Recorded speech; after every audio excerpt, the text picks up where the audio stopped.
చాలా రోజుల నుంచి అనుకుంటున్నా. హాయ్ చేతన్ గారు. హాయ్ శివ గారు, ప్లీజ్ కమన్. సార్ ఎప్పటి నుంచి అనుకుంటున్నాం మంచి ఇంటర్వ్యూ ఒకటి చేయాలి మనం అని.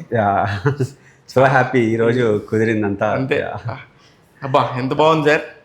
మీరు స్టూడియో రెనోవేషన్ చేశానంటే నాకు అర్థం కాలేదు కానీ బా ఎంత బాగుంది ఇది.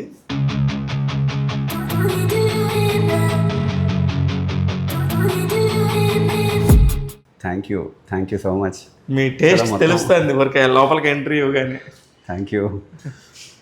ఇదేంటి సార్ ఇదంతా కూడా ఇంత పెద్ద గిటార్స్ ఉంటాయి సార్? ఇది యాక్చువల్లీ డబుల్ బేస్ ఇది. ఓకే. బట్ మొత్తం అంతా నాకు అకోస్టిక్ ఎక్స్పీరియన్స్ చాలా ఇష్టం. ఆ వుడ్ ఎక్స్పీరియన్స్ అవన్నీ ఏమైనా ఇన్స్ట్రుమెంటేషన్స్ ఏమైనా అప్లై చేయాలన్నా. ఓకే. లైక్ ఇది జనరల్గా ఒక లైవ్ షోకి వెళ్ళినప్పుడు, ఒక లైవ్ నేను టేక్స్ తీసుకుంటున్నప్పుడు ఒక ఆర్కెస్ట్రల్ గ్రూప్ పెర్ఫామ్ చేశారు. ఓకే. సో అప్పుడు బాగా కనెక్ట్ అయ్యి ఇది సౌండ్ డిజైన్కి ఒక స్ట్రింగ్ ఎఫెక్ట్స్ లాగా వాడచ్చని చాలా బాగుంది తీసుకున్నాను. దీంతో చేస్తారు ఇలాగా? ఇది ఇది దీంతో ఇప్పుడు ఒక ఎక్స్ప్రెషన్ మనం డిఫైన్ చేయడానికి ప్రెషర్తో, అంటే జస్ట్ లైక్ మన గిటార్కి ఎలా అయితే ఒక ఫింగర్తో మనం ఫ్రెట్ని హ్యాండిల్ చేస్తామో, ఇక్కడ కూడా ఫింగర్తో ఫ్రెట్ని హ్యాండిల్ చేస్తున్నా ప్లే చేసే ప్రాసెస్లో అది వాడతాం. Okay okay. చాలా బాగుంది సార్ మీ కలెక్షన్ అంతా. Thank you. ఇంత బరువు ఉంది. ఇది ఎలక్ట్రిక్ కానీ? ఎలక్ట్రిక్ గిటార్ అండ్ ఇవి కొన్ని, ఇదేమో క్లాసికల్ గిటార్, ఇది అకోస్టిక్ గిటార్, అది గిటార్ లేలే, అది ఉకులేలే. ఓకే. దీంట్లో చాలా కాస్ట్లీ ఉంటాయి సార్? ఉంటాయండి చాలా. ఆల్మోస్ట్ లైక్ మనకి బేస్డ్ ఆన్ వుడ్ బట్టి ఆ సీజన్, వుడ్ ఎలా సీజన్ చేసి ఉంటారు, ఎన్ని రోజులు దాన్ని ప్రాపర్గా ట్రైన్అప్ చేస్తారు, అండ్ స్ట్రింగ్స్ బట్టి కూడా, స్ట్రింగ్స్ కూడా డిపెండ్ అయి ఉంటాయి. How strings are reacting with ఈ వుడ్ ఇన్స్ట్రుమెంట్, ఆ hollowness, shape of the guitar కూడా డిఫైన్ చేస్తుంది టోన్ని. సో వీటి బేస్ మీద ప్రైసింగ్ డిఫైన్ ఉంది. 5,000 నుంచి 10 lakhs 15 lakhs వరకు ఉంటాయి. 5,000 to 15 lakhs. Oh my god. అవి డిఫైన్ చేస్తాయి ఆ గిటార్, పర్టికులర్ గిటార్ టోన్ని. చాలా బాగుంది సార్. అసలు మిమ్మల్ని చూడగానే ఆ ప్లెజెంట్నెస్ వచ్చింది. Thank you. ఎప్పుడో మేము గుణా 369 టైంలో రెగ్యులర్గా మేము మీ దగ్గరికి వచ్చేవాళ్ళం. అవును. నాకు చాలా మంచి ఎక్స్పీరియన్స్ నాకు జర్నీ సినిమా ఇండస్ట్రీలో. అందరూ పాజిటివ్గా అలా ఎప్పటి నుంచో కదా. అవును, గుణా 369 దగ్గర నుంచి మనం అసలు చాలా అసోసియేట్ అవుతున్నాము. మీ టాలెంటెడ్ వర్క్ని అందరికీ ప్రపంచానికి తెలిసేలాగా మా వంతుగా మేము కూడా ప్రయత్నం చేస్తూనే ఉంటాం. Thank you so much. అసలు వెరీ హ్యాపీ అండి. అందుకని మీ ఇంటర్వ్యూ అనగానే నేనే ఒక ఎక్సైట్మెంట్తో వచ్చాను. ఒక నోస్టాల్జిక్ ఫీలింగ్ ఒక 7-8 years. అవును. అది కూడా ఎందుకంటే ఇప్పుడున్న చాలా తక్కువ పీరియడ్ ఉంటుంది కదా. ఎవరన్నా వచ్చినా కూడా ఒక కొత్త టెక్నీషియన్ ఆయన మళ్ళీ స్టాండ్ అయ్యి పలానా వాళ్ళు టాప్ 10లో నిల్చోవాలంటే చాలా టైం పడుతుంది. అందులో మీరైతే మాత్రం చాలా ఈజీగా వచ్చి అలా ఫస్ట్ దాంతోనే RX100 అనే ఒక దాంతో తీసేసి అలా కూర్చున్నారు. నిజంగా అది గిఫ్టెడ్ అండి. 100% అది చాలా గిఫ్టెడ్. ఆడియన్స్ ఆదరణ తెచ్చుకోవడం అంటే అది డెఫినెట్లీ చాలా గిఫ్టెడ్. ఇప్పటికీ కూడా పిల్లారా అనగానే చేతన్ భరద్వాజ్ అని వస్తుంది ఆటోమేటిక్గా. హ్యాపీ. సార్ ఇది మీ స్టూడియోనా సార్? ఇది నా స్టూడియో. ఇది వర్క్ స్పేస్. అంటే ఇది గాడ్స్ ఆఫ్ ఎన్లాగ్ అని మేము, నేను ఇంకొక కొంతమంది పార్ట్నర్షిప్ లాగా ట్రై చేసి ఒకటి అటెంప్ట్ స్టార్ట్ చేసాం అనమాట. సో నా వర్క్ స్పేస్ ఏంటి సార్ ఇదంతా? Oh my god. సో ఇదంతా outboard gear, advanced outboard gear actually మొత్తం వాడేది.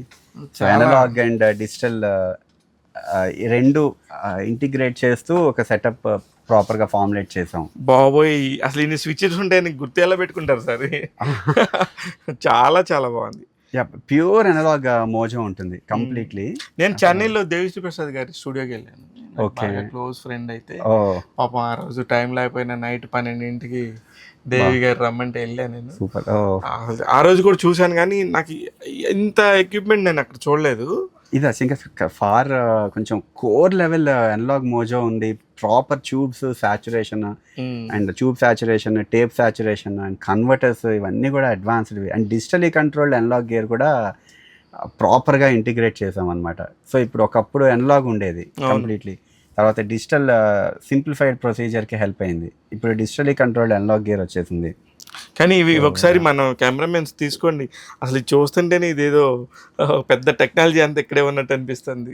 ఓకే, మనం ఏదో వింటుంటే ఒక సాంగ్ ఎక్కడి నుంచి ఏముందిలే అనుకుంటాం, కానీ ఇంత టెక్నాలజీకి అడాప్ట్ అవ్వాల్సిందే ఎవరైనా. Definitely. ఎందుకంటే ఫ్యూచర్ అంతా కూడా ఇంకా కోర్ ప్రొడక్షన్, మ్యూజిక్ ప్రొడక్షన్ అనేది చాలా ఇంపార్టెంట్ అయిపోయింది, much more then composition aspect కన్నా. So yeah, very important. ఏంటి సార్ ఎక్కడ చూసినా ఏదో ఒక మ్యూజిక్ కీబోర్డ్ ఏదో ఉంటుంది. ఇదంతా ఒక్కొక్కటి కిందన కూడా ఇది కీబోర్డ్. వావ్,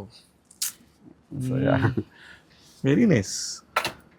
మీ ఎక్విప్మెంట్, మీ ఆస్తి అందరినీ మేము ప్రపంచానికి చూపిస్తున్నాం, పర్వాలేదు కదా? అయ్యో లేదు, వెరీ హ్యాపీ అండి అలా చూపిస్తాను. ఇన్ఫ్యాక్ట్ ఒక మ్యూజిక్ అనేది ఒక టోన్ డిఫైన్ అవ్వడానికి ఇన్ని అట్రిబ్యూట్స్ ఉంటాయి అనే విషయం అసలు మీరు చెప్పడానికి చేయడమే చాలా వెరీ హ్యాపీ థింగ్. లేదు నిజంగా నేను అందుకనే యాక్చువల్లీ మా స్టూడియోస్లో చేస్తాం పాడ్కాస్ట్లన్నీ. కాదు, ఖచ్చితంగా చేతన్ భరద్వాజ్ గారి స్టూడియోకి వెళ్ళాల్సిందే అని అనుకుని వచ్చా నేనైతే. Thank you. అయితే మనం మంచిగా కూర్చొని మా ట్యాగ్ తెలుగు ప్రేక్షకుల కోసం ఒక మంచి పాడ్కాస్ట్ చేద్దాం సార్. మీ మీద నాకు చాలా ఉన్నాయి, చాలా క్వశ్చన్స్ ఉన్నాయి, అన్నీ అడగాలి. షూర్ అండి, రైట్. ఇవన్నీ ఏంటి సార్, ఇవన్నీ మీటర్స్ ఎన్ని ఉన్నాయి? ఇది యాక్చువల్లీ ఇన్ఫ్యాక్ట్ చాలా to the core purely digitally controlled analog mojo ఉన్న హార్డ్వేర్. ఓకే. సో ఇవి ఇంకా నెక్స్ట్ ఫ్యూచర్ అంతా ఇంకా డిఫైన్ చేసేవి ఈ హార్డ్వేరే. కంప్లీట్లీ అనలాగ్ ప్రతి అట్రిబ్యూట్, ట్యూబ్స్ కానీ ఇప్పుడు ఒక టోన్ అనేది ట్యూబ్ నుండి పాస్ అయితే how it is going to effect particular frequencies కానీ, లేకపోతే అవి ఆడ్ ఈవెన్ హార్మోనిక్స్ ఇవన్నీ ఉంటాయి టెక్నికలీ. వీటన్నిటిని ఇన్ఫ్యూజ్ చేయాలంటే మనకి ఇప్పుడు అనలాగ్ గేర్తో వచ్చే కొన్ని హర్డిల్స్ ఏంటి అంటే టైం పట్టేస్తుంది. ప్రతిదీ రీకాల్ మనం సెట్టింగ్ ఒక ప్రాజెక్ట్కి పెట్టుకుంటే అండ్ నెక్స్ట్ ఇంకొక ప్రాజెక్ట్కి మళ్ళీ మార్చుకుంటాం. తర్వాత ముందు ప్రాజెక్ట్ మళ్ళీ తెచ్చుకోవాలి అనుకున్నప్పుడు ప్రతి ఆట్రిబ్యూట్ తిప్పుకుంటూ మళ్ళీ సెట్ చేయడానికి చాలా టైం పట్టేస్తాయి. ఓకే. బట్ ఆ అనలాగ్లో ఉన్న థంప్, ఆ మోజో అండ్ ఆ కలర్డ్ వైబ్రేటివ్ డ్రైవ్ డిజిటల్లీ సమ్హౌ కొంచెం అదే డిజిటల్ కూడా అఫ్కోర్స్ ఒక కైండ్ ఆఫ్ టోన్ డిఫైన్ చేస్తుందేమో, కానీ బట్ డెప్త్ కానీ 3Dనెస్ కానీ ఆ విడ్త్ ఇవన్నీ డిఫైన్ చేస్తే డెఫినెట్లీ అనలాగ్ చాలా ఇంపార్టెంట్ ప్లేస్ చేస్తుంది. సో అది వాడాల్సిన పరిస్థితి వచ్చినప్పుడల్లా ఒక హర్డిల్ ఏంటంటే ఎక్కువ టైం పట్టేస్తాయి మనకి ప్రతి దానికి. ఇప్పుడు డిజిటల్లీ కంట్రోల్డ్ అనలాగ్ గేర్ ఏంటంటే ఇవి కొంచెం ఎక్స్పెన్సివ్, వాటికన్నా చాలా చాలా ఎక్స్పెన్సివ్ ఇవి.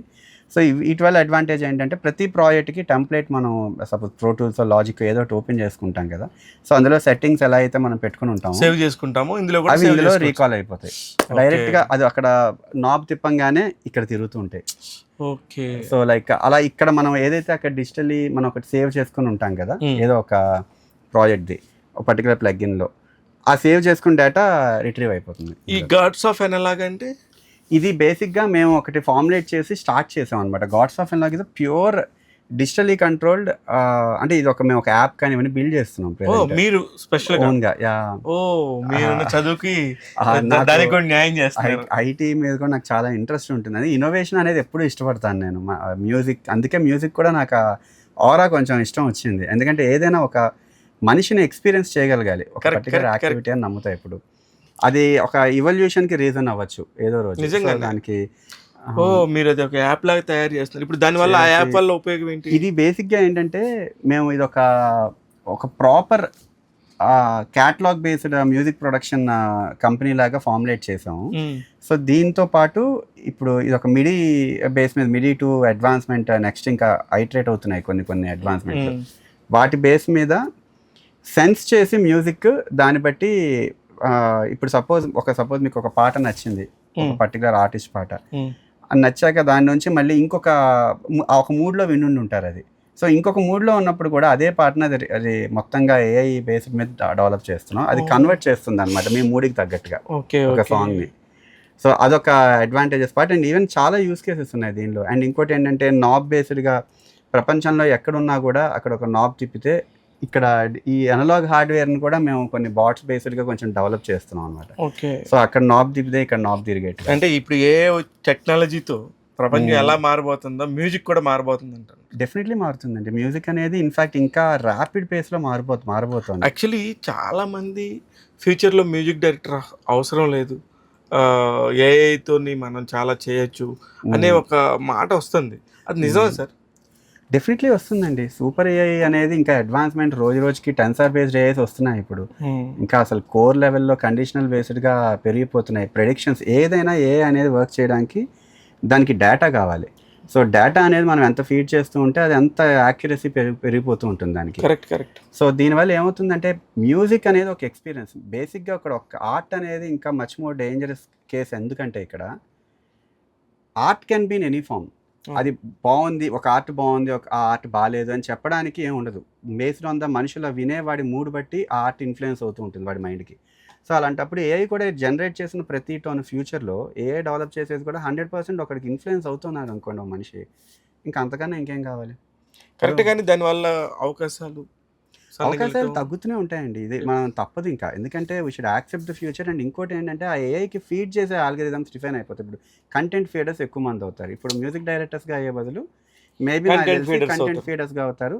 And end of the day art form అనేది మనం చేస్తున్న సాటిస్ఫాక్షన్ మీద డిపెండ్ అయి ఉంటుంది. కానీ ఎండ్ ఆఫ్ ద డే మీరు చెప్పినట్టే ఒక మ్యూజిక్ డైరెక్టర్ అయితే ఉండాలిగా. ఎంత కంపోజిషన్స్ డెఫినెట్లీ ఒక యాజ్ ఆఫ్ నౌ అయితే 100% షూర్గా ఒక కంపోజర్ రోల్ అనేది చాలా ఇంపార్టెంట్ రోల్. ప్రొడక్షన్ రోల్ అంటారా, ప్రొడక్షన్ రోల్ కూడా ఇంపార్టెంట్ రోల్. ఎందుకంటే బేస్డ్ ఆన్ ద రిక్వైర్మెంట్. అంటే ఎప్పుడైతే ఒక డైరెక్టర్ సపోజ్ సినిమా మ్యూజిక్ చేస్తున్నాం, ఒక డైరెక్టర్ అనే వ్యక్తి అతను ఒక ఆలోచించుకుని ఉంటారు. ఒక థాట్ ప్రాసెస్తో సినిమా తీద్దాం, 2.5 hours సినిమాలో ఒక జీవితాన్ని చూపిద్దాం అనుకున్నారు. ఆ రిక్వైర్మెంట్ ఎంత ప్రాపర్గా మనిషికి చెప్తారో అది చెప్పేది ఇంపల్సివ్గా. జస్ట్ లైక్ ఇందాక నేను చెప్పిన డిజిటల్కి అనలాగ్కి డిఫరెన్స్ ఏంటి? కరెక్ట్, మీరు చెప్పింది అవును. ఇప్పుడు డిజిటల్కి మనం డైరెక్ట్గా ఒక emulated algorithm 0s and 1s define అయి ఉంటుంది. టోన్ ఒకటే వస్తుందేమో. కానీ అనలాగ్లో అడ్వాంటేజ్ ఏంటంటే మనం ఎంత ఇంటెన్సిటీతో అనలాగ్లో ట్యూబ్కి పాస్ చేస్తామో డైనమిక్గా ట్యూబ్ విల్ రియాక్ట్. అది వైబ్రేట్ అవుతూ ట్యూబ్లో ఉన్న ఇంపల్స్ రెస్పాన్స్ బట్టే వచ్చే డెప్త్ వేరే ఉంటుంది. That cannot be replicated. Definitely ఎంతో కొంత టోన్ తీసుకురాగలుగుతాం మేము అనలాగ్ టోన్ని. ఏదో ఒక పర్టికులర్ యూస్ కేసులో అనలాగ్ని బాగా ఎమ్యులేట్ చేస్తారు. చేస్తే ఏమవుతుంది, డిజిటల్లో ఒక పర్టికులర్ కలర్ తెప్పించుకోవచ్చు ఇప్పుడున్న టెక్నాలజీకి. ఇప్పుడు న్యూరల్ ప్రాసెసింగ్లు అన్నీ చాలా వచ్చేసాయి టెక్నాలజీ. తెచ్చుకోవచ్చేమో కానీ ఆ టోన్ వస్తుందేమో కానీ విడ్త్ అండ్ డెప్త్ తెప్పించుకోరు. ఎందుకంటే ప్రోగ్రామ్ మెటీరియల్ ఎలా హిట్ అవుతుందనే దాన్ని బట్టి టోన్ డిఫైన్ అయి ఉంటుంది. కరెక్ట్. సో అలా ఒక రిక్వైర్మెంట్ డైరెక్టర్ ఒక కంపోజర్కి చెప్పినప్పుడు అతను రియాక్ట్ అయ్యే ప్రాసెస్ ఉంటుంది. ఆ రియాక్ట్ అయ్యే ప్రాసెస్ డైనమిక్గా based on the director mood బట్టి రియాక్ట్ అవుతుంది. అవును, ఎగ్జాక్ట్లీ. అలా ముఖ కవళ్ళకి వెళ్ళి బట్టి వాళ్ళు చెప్పే కథను బట్టి మీ మూడ్ సింక్ చేస్తారు. అంతే. అప్పుడు నీకు ఆటోమేటిక్గా ఎమోషన్ క్యారీ ఎమోషన్ డైనమిక్గా ఉంటుంది. జస్ట్ లైక్ ఏఐలో ఏంటంటే అది డైనమిక్గా వైబ్ ఉన్నా కూడా బట్ ఆర్గానిక్గా మేబీ డైరెక్టర్ అనుకున్న ఐడియాకి ఇది తొందరగా ఎక్కువ ట్రిగ్గర్. ఎగ్జాక్ట్లీ అంతే. బట్ ఏదైనా ఎండ్ ఆఫ్ ద డే ఇక్కడ జాబ్స్ అనే కాంటెక్స్ట్ కన్నా ఇవాల్వ్ అయ్యే దానిలో మనం ఎలా ఇమిడిపోవాలి, అందులోకి ఎలా వెళ్ళిపోవాలి అనేది ఆలోచించుకోవాల్సిన. ఎప్పుడైనా మారుతూనే ఉంటుంది టెక్నాలజీ. దానికి తగ్గట్టుగా మనం ఎంత ఫాస్ట్గా దాన్ని అడాప్ట్ చేసుకున్నాం. ఎంత ఇప్పుడు ఇదివరకు మనం ఇంటర్వ్యూ చేసామంటే పెన్ను పేపర్ పట్టుకొని మీరు మాట్లాడుతుంటే రాసుకునేవాళ్ళం. ఆ తర్వాత సోషల్ మీడియా వచ్చేసింది. ఒక చిన్న ట్వీట్తోని ప్రపంచానికి తెలిసిపోతుంది. ఇప్పుడు అదే ప్రపంచానికి తెలియాలంటే ఒకప్పుడు ప్రెస్ మీట్ పెట్టి పెద్ద హంగామా చేయాలి. ఇప్పుడు అలా ఏం అవసరం లేదు, జస్ట్ ట్వీట్ అయిపోతుంది. ఓహో ఇదే అనుకుని ప్రపంచానికి తెలుస్తుంది. అట్లనే ఇది కూడా అన్నీ మారుతున్నాయి. దాంతోపాటు మనం మారుతున్నాం కాబట్టి ఇంకా ఫీల్డ్లో కొనసాగలవచ్చు, ఏ ఫీల్డ్ అయినా కూడా. అంతే కదా, అంతే సింపుల్. అయితే కూర్చుందాం సార్, మంచి పాడ్కాస్ట్ ఒకటి చేద్దాం. సార్ సూపర్గా ఉంది సార్, మీ స్టూడియో ఎక్స్పీరియన్స్ నాకు ఇవాళ భలే అనిపిస్తుంది. యాక్చువల్లీ పాడ్కాస్ట్ చేద్దాం మీరు వస్తానన్నా కూడా లేదండి నేనే వస్తానని చెప్పినందుకు నాకు ఎందుకు పర్ఫెక్ట్గా ఫుల్ఫిల్నెస్ వచ్చేసింది. Super, very happy. చాలా బాగుంది సార్. ఎంత అయింది సార్ సెటప్ అందా? ఇది చాలా expensive studio, almost like 2+ everything. Almost like summing కానీ ఎవ్రీ ఆల్గరిథమ్ అనలాగ్ బేస్డ్గానే వెళ్దామని. అంటే ఇది బేసిక్గా వేరియస్ క్లయింట్స్ కాంటెక్స్ట్లో ట్రై చేస్తున్నాం అనమాట. ఇది నేను ఇంకొక 2 పార్ట్నర్స్ అయ్యి నేను సార్ట్అవుట్ చేస్తున్న కాంటెక్స్ట్ కూడా ఒక క్వాలిటీ అనేది యాక్సిస్ పాయింట్స్ చాలా తక్కువ అయిపోతాయి. కొన్ని ప్లేసెస్లో యాక్సిస్ పాయింట్స్ ఉండవు. సో ఆ క్వాలిటీ అనే డ్రైవ్ని ఇప్పుడు అఫ్కోర్స్ ఆడియో అనే దానిలో ఇది క్వాలిటీ అనే ఒక స్పెసిఫిక్ మార్క్ ఉండకపోవచ్చు. బట్ కాలం మారే కొద్దీ మనుషుల గొంతులు వేరియస్ టెక్స్చర్స్ పెరిగిపోతూ అవి యాక్సిస్ పాయింట్ పెరిగిపోయి ఒకప్పుడు కొంతమంది సింగర్స్ ఉండేవాళ్ళు. ఇప్పుడు చాలా ప్రతి గొంతులో ఒక యూనిక్ టెక్స్చర్ ఉంటుంది. కరెక్ట్. సో వీటిని ట్రాక్ చేయడం అనేది చాలా ఇంపార్టెంట్ అట్రిబ్యూట్. అండ్ దాని తర్వాత దాన్ని మిక్స్ చేయడం, దాన్ని ప్రొడ్యూస్ చేయడం, every element is equally important. దానివల్ల మల్టిపుల్ ఆర్టిస్టులు ఎవరైనా వస్తున్నప్పుడు సో ఇదేంటంటే రిమోట్ రికార్డింగ్ డ్రైవ్ కూడా క్రియేట్ చేస్తున్నాం అనమాట. రిమోట్ రికార్డింగ్ స్కోప్ కూడా ఉండేట్టుగా ప్రపంచంలో ఏ ఆర్టిస్ట్ ఉన్నా కూడా వాళ్ళు ఈ పర్టికులర్ వర్క్ స్పేస్తో కొలాబరేట్ అయ్యి రీజనల్ డ్రైవ్లో ఇప్పుడు ఒక్కొక్క రీజియన్కి కొంతమంది స్పెషలైజ్డ్ ఇన్స్ట్రుమెంట్ ప్లేయర్స్ ఉంటారు. టెక్స్చర్స్ వాళ్ళు ఏ దేశంలో ఉన్నా సరే మీతో కనెక్ట్ అయ్యి కంపోజ్ చేసుకోవచ్చు. కంపోజ్ వాళ్ళు ప్రొడ్యూస్ చేసుకోవచ్చు, మ్యూజిక్ ప్రొడ్యూసర్స్. నేను వన్ ఆఫ్ ద మ్యూజిక్ కన్సల్టెంట్గా దీనిలో ఆన్ బోర్డ్ అయి ఉన్నాను. ఓ సో నేను కూడా సినిమా ఇండస్ట్రీలో వర్క్స్ చేస్తూ ఉండడం, నేను కూడా దీన్ని హైర్ చేసుకుంటూ కొంచెం నా కైండ్ ఆఫ్ ఇన్పుట్ కూడా కొంచెం ఇది వర్క్స్ లక్కీలీ హైదరాబాద్ ఏరియాలోనే ఇది ఉండడం మేము బిల్డ్ చేసుకుంది. సో మెయిన్గా ఏంటంటే ప్రియాంప్స్ అనేవి చాలా ఇంపార్టెంట్ రోల్ ప్లే చేస్తున్నాయి. ఈ ప్రియాంప్ అండ్ ఛానల్ స్ట్రిప్స్ అనేవి స్టార్టింగ్లో ఇవి బేసిక్గా ఏంటంటే మనం మైక్ నుంచి తీసుకున్నది, మైక్ సెలెక్షన్ నుంచి అది రికార్డ్ అయిన process and DAW, Logic Pro or Pro Tools or any Cubase or any డిఏడబ్ల్యూలో రికార్డ్ అవ్వాలంటే మధ్యలో చాలా స్టేజెస్ ఉన్నాయి. ఫస్ట్ మైక్ బట్టి ఒక టోన్ డిఫైన్ అయి ఉంటుంది, తీసుకునే ఇంపిడెన్స్ ఎంత తీసుకుంటుంది దాని పవర్ మీద ఆధారపడి ఉంటుంది. దాని తర్వాత అది ప్రియాంప్ అని ఇంకొక స్టెప్ ఉంటుంది. సో ప్రియాంప్ నుండి అది తీసుకోవాలన్నమాట డేటా, మైక్ డేటాని తీసుకుంటుంది. అదే మీరు ఎంత టెక్నికల్గా చెప్తున్నారు కానీ మాకు ప్రేక్షకుడికి కావాల్సింది ఏంటి సార్, పిల్లారా అంటూ ఒక సాంగ్, పిల్లారా అనగానే మాకు చేతన్ భరద్వాజ్ గుర్తొస్తారు. దానికి మీరు వెనకాల పడే కష్టమే ఇది ఇప్పుడు మీరు చెప్తున్నారు మాకు. ఎగ్జాక్ట్లీ అండి, అదే ప్రతి ఆర్టిస్ట్ వెనకాల పడే కష్టం అది. అలాగే నేను కూడా ఇష్టంగా నేను మ్యూజిక్ మీద ఏదో సార్ట్అవుట్ చేద్దాం అన్న కాంటెక్స్ట్లో అనుకుని వచ్చినప్పుడల్లా ఒక క్వాలిటీ అనేది ఇంపార్టెంట్ అట్రిబ్యూట్ కదా అన్న కాంటెక్స్ట్లో ఉన్న ఇంట్రెస్టే ఇవన్నీ. మేబీ కొన్ని పాటలు అది మీరు చేసినవి ఉండొచ్చు, వేరే వాళ్ళు చేసినవి ఉండొచ్చు, వేరే వాళ్ళు చేసినవి ఉండొచ్చు, 50స్లో వచ్చినవి ఉండొచ్చు, ఇప్పటికీ మనం నోటితో పాడేస్తూ ఉంటాం, తెలియకుండానే హమ్ చేస్తుంటాం, దానికి అలాగా వచ్చేస్తూ ఉంటుంది. దానికి ఎందుకు అంత ప్రేరణ వస్తుంది? ఇప్పుడు వచ్చే కొన్ని పాటలకి అలా విని 10 సార్లు విన్నా, 20 సార్లు విన్నా ఎందుకు ఆ మత్తుని ఎంజాయ్ చేయలేకపోతున్నాం, ఆ మ్యూజిక్ అనే మ్యాజిక్ని?